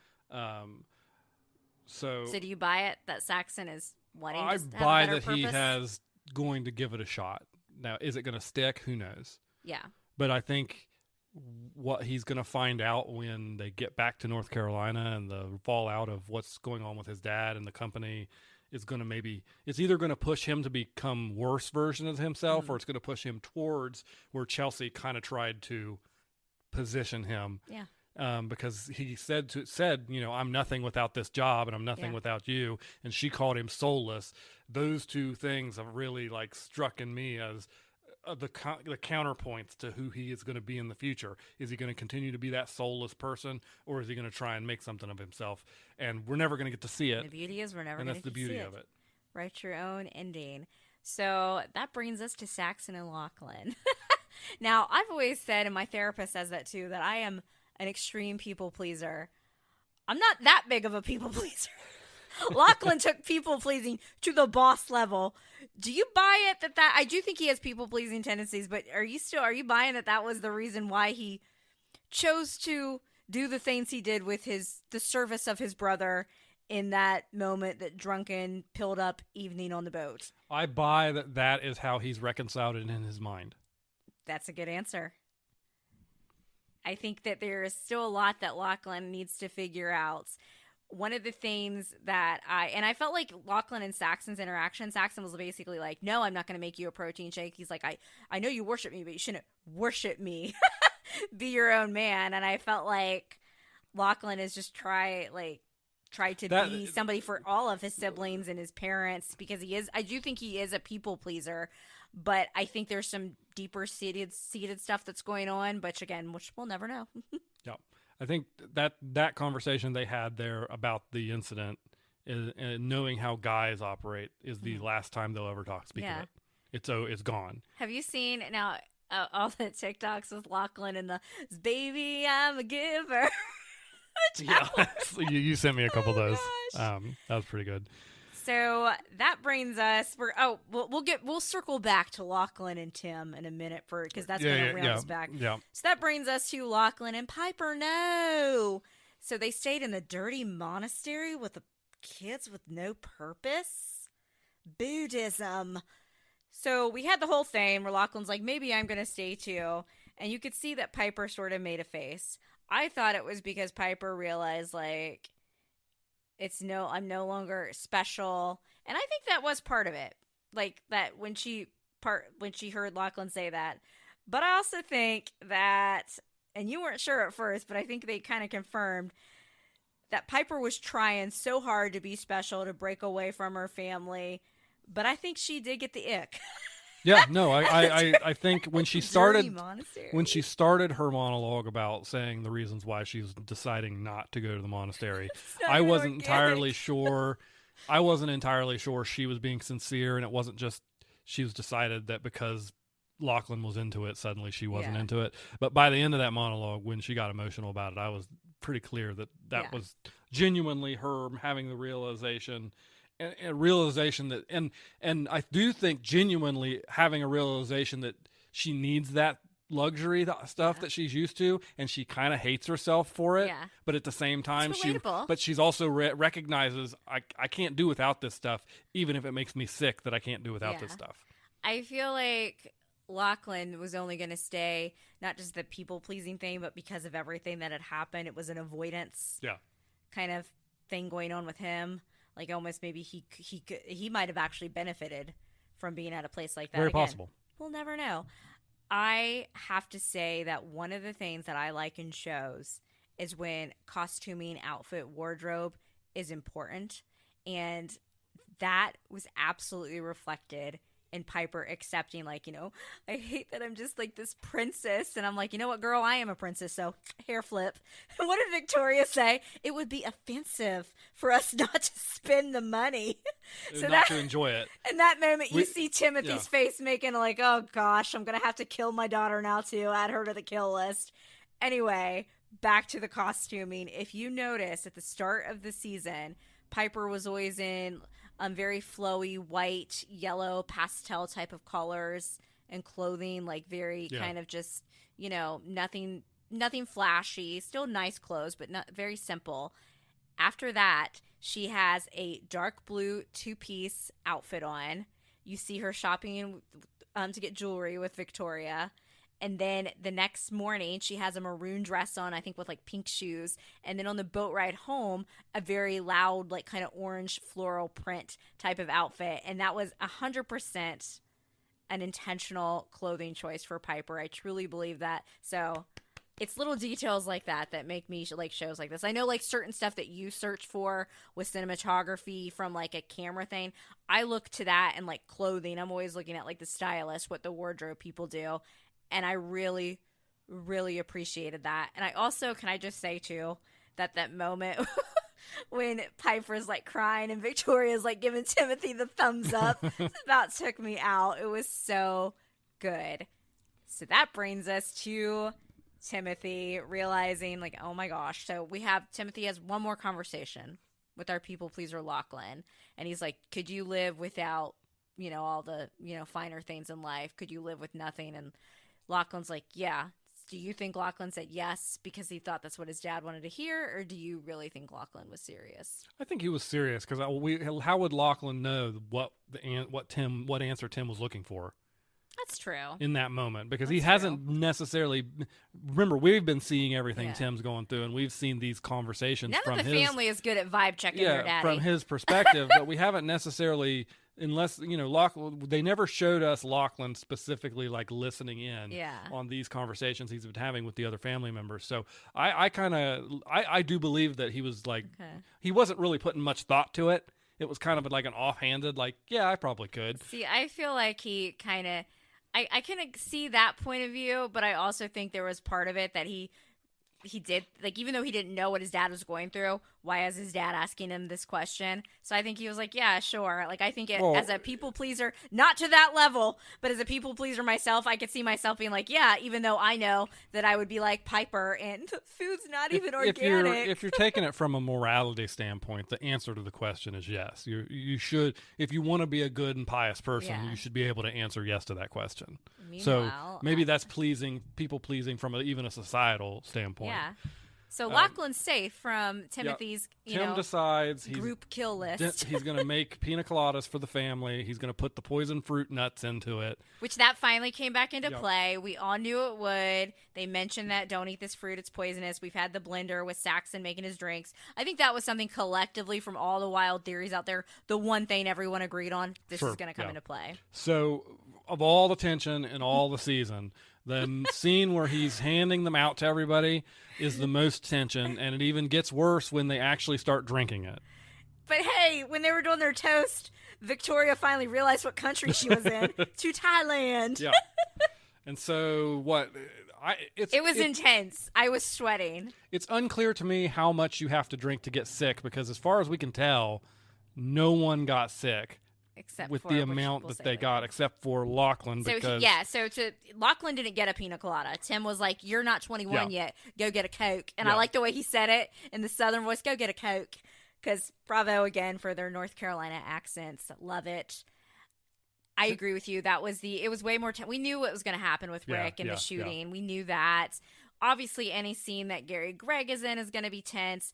That was just. Because it lasted so long, it had the circle, it panned to each family member. And each of them drank like multiple times before Tim finally stopped and was like, the coconut milk is bad, and starts grabbing the drinks and smacking them out of people's hands.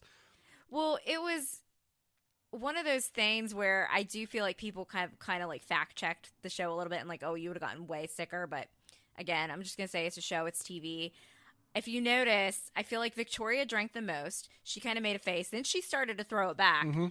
Piper took a little sip. It really wasn't until Timothy was staring at Saxon, who was about to take sip number 2. Yeah. And he knocked it out of Saxon's hand and then told everybody else to put it down. The coconut milk is bad. That's all I'm going to think about now. And I guess there's like some White Lotus creamer. And everyone's like, we're not going to think of this the same now. Yeah. Definitely. I feel like Jason Isaacs and Parker Posey both need Emmy noms. They were great. Yeah. They were great. Like, Jason Isaacs, like, I'm glad he ended up not having a panic attack. That was nice. But just my dude, like, the scene where Piper was saying she couldn't live at the monastery, you could just see his, like, throat seizing. Mm-hmm. So that brings us to the next step.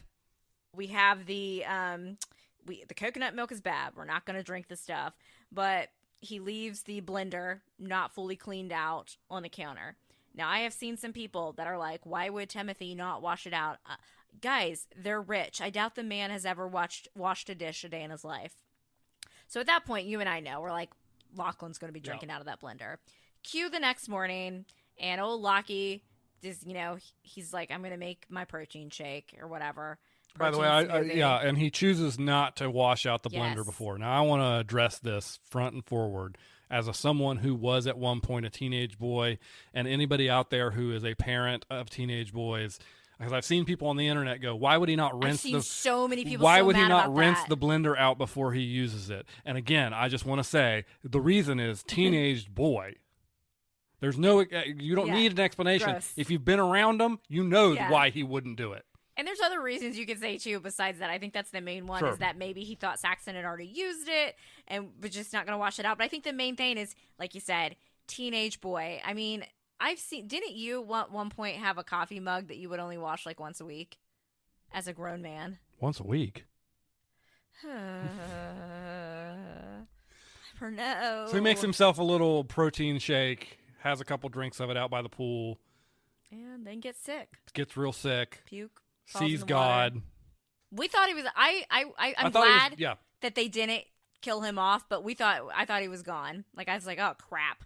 But so the family goes to breakfast except for Tim, who sleeps in. Tim comes out and finds him. It's unclear to me if Tim really did anything or if. Well, I think he saw that Lockie had made it. Yeah, I don't think he was calling for help, but then Lachlan like kind of woke up from it and puked some more. Yeah. So I don't know if he would have gotten help. Was this at the same time occurring as all the bullets? Were the other family members eating just breakfast blissfully unaware? Yeah, just blissfully unaware as they would be. I think to me it seems very clear that what actually happened was Tim never used enough to actually kill anybody, but they just all would have gotten really sick like Lachlan did. Yeah. And because it seems to me like you got to be a little bit more concentrated to actually get it to kill you. And I think that point it wasn't where he knocked the thing out of Saxon's hand, Timothy. Like, I think that point where he was like, crap, I can't do this. I think it was what changed him to be like, you know what? Maybe we'll be okay, was seeing his kid actually almost die. Yeah. The one that wasn't going to take it. Because we have their little send-off. They all get on the boat, and they get their phones back. And he's like, hey, some stuff Things happens. Are going to change. And a lot of people are really disappointed that we didn't get to see the reactions. I'm not. I'm fine with it. We never were going to get to see it. I never thought we were going to get to see it. If you want to see what a reaction is like to losing a lot of money, may I direct you to Schitt's Creek. You like Victoria, you're going to absolutely love Moira Rose. Yeah, exactly. The White Lotus is you meet your characters on the boat to the resort, and you say goodbye to your characters on the boat leaving the resort, and that's it. You're not getting anything else. You don't get, sometimes you get the through characters, like we got to see what Belinda was up to. Gary Gregg has been a through character, so let's go ahead and talk about Belinda. Basically, she has come full circle. Mm-hmm. So we had on the last episode, Gary Gregg was like, hey, I'm going to give you this money. I heard you want to start a business. Basically, hush money. Like, don't say what I'm doing. And she's like, I can't accept that. That's blood money. And her son wasn't wrong. He was like, you're going to have to take this money or he'll kill you either way. So he wasn't incorrect. But then her son's like, let's see what we can get out of him. And he asked her, how much did he ask for? Like $5 million? Yeah. So the original offer was $100,000. And they countered with $5 million. Yeah. And Gary gave it to her. Yep. And then she decided, I'm not going to open my spa. I'm just going to enjoy some time being rich. So she had hooked up with I don't remember his name, the guy that... Yeah, we didn't get a ton of him. He was one of the other masseuse at the resort. They had talked about opening up a spa together. She literally said the same thing that Tanya said to her in season 1. Like, my circumstances have changed. Mm-hmm. And that is a full circle moment that even money can change the best of us, those of us with good intentions. That being said... I feel like you and I have clocked Belinda from like the get. Like, I never thought she was a bad person, but I do think she never liked Tanya. She was using Tanya too in season 1. So the people that act like Belinda was like some special angelic creature that did no wrong, I thought she had an entitlement that Tanya needed to help her and like. I mean, what Tanya did to her was crappy. She had promised her leading she was going to do this on, stuff. Yes, but allowing yourself to be led on by some flaky person. Clearly flaky person. Feel like you were owed that money too. Yeah. I don't know. I never thought Belinda was perfect, so I think it makes perfect sense. Do you think we'll see the new like Belinda, the guy that she did the same to? I don't think we'll see any more of him. I don't know either. It left me, and we had this conversation off air, and I think you don't necessarily agree with me. It actually left Gary Gregg in a better light for me.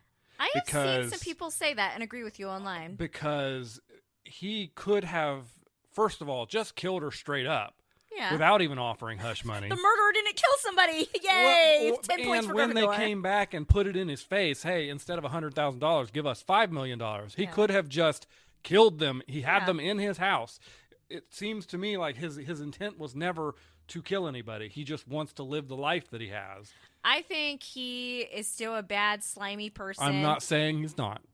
I know what you're saying, but I think that I think that was a last resort thing. I don't want to kill these people because that's going to draw attention, and then I'm going to have to go somewhere else. So I'm not going to, like, I've seen some people go as far as saying, I know you're not saying this, is that maybe he got redemption. No. Absolutely no redemption, but I think... Looks like he's going to get that threesome, though.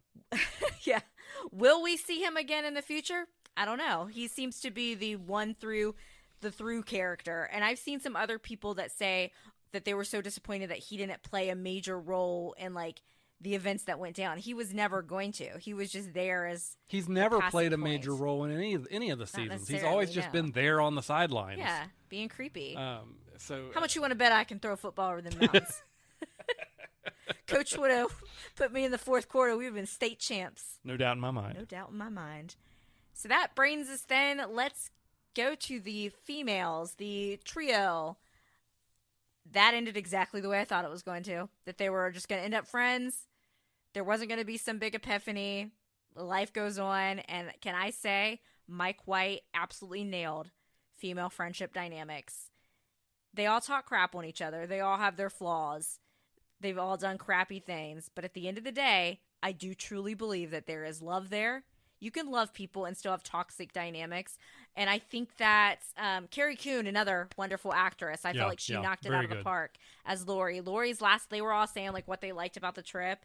And Lori's like realization at the end and her little monologue, I felt like that was really heartfelt. And I felt like that Jacqueline and Kate were actually like, oh, wow, too. And now they have the added trauma that they witnessed a shooting. So that's definitely going to keep them as friends.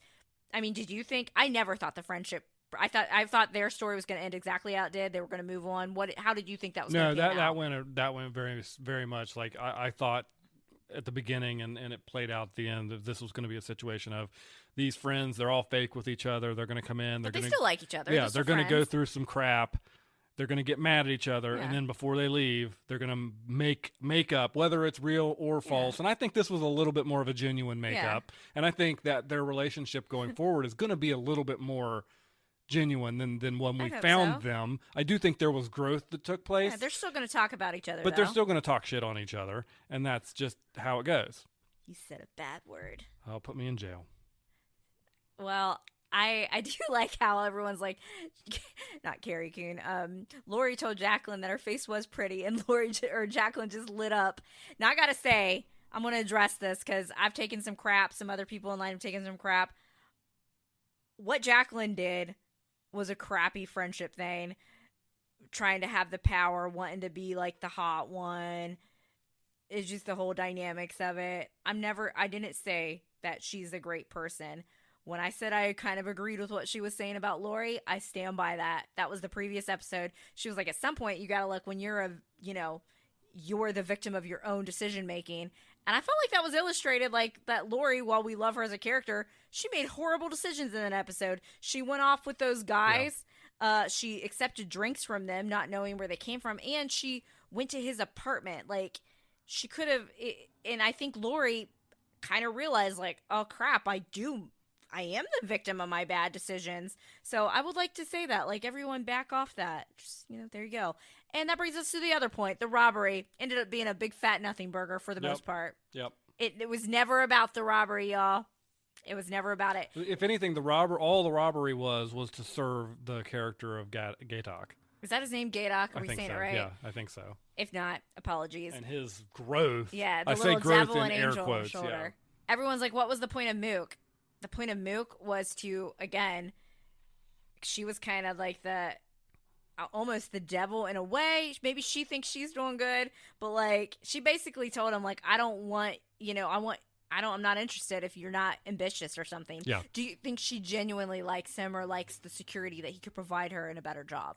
I don't think that she would be hanging around him and pushing him to be ambitious if she wasn't into him a little bit. But ultimately, she's seeking that security that comes along with somebody who can be a wage earner, and that's what he did, and that's why she was pushing him. I think that she's still going to break his heart ultimately. And was it worth it to sacrifice your values and your integrity? Because at the end of the day, the world's worst security guard decided, I'm gonna land me the girl and land me the job. And he did. And he did. Turned around, fired that gun.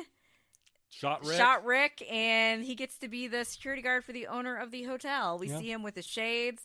I hope it was worth it for boring old Mook. A lot of people loved her character or thought she was really boring. I have nothing against the actress, but I mean, I'm not going to say Mook was a boring character, but she was a boring person on screen.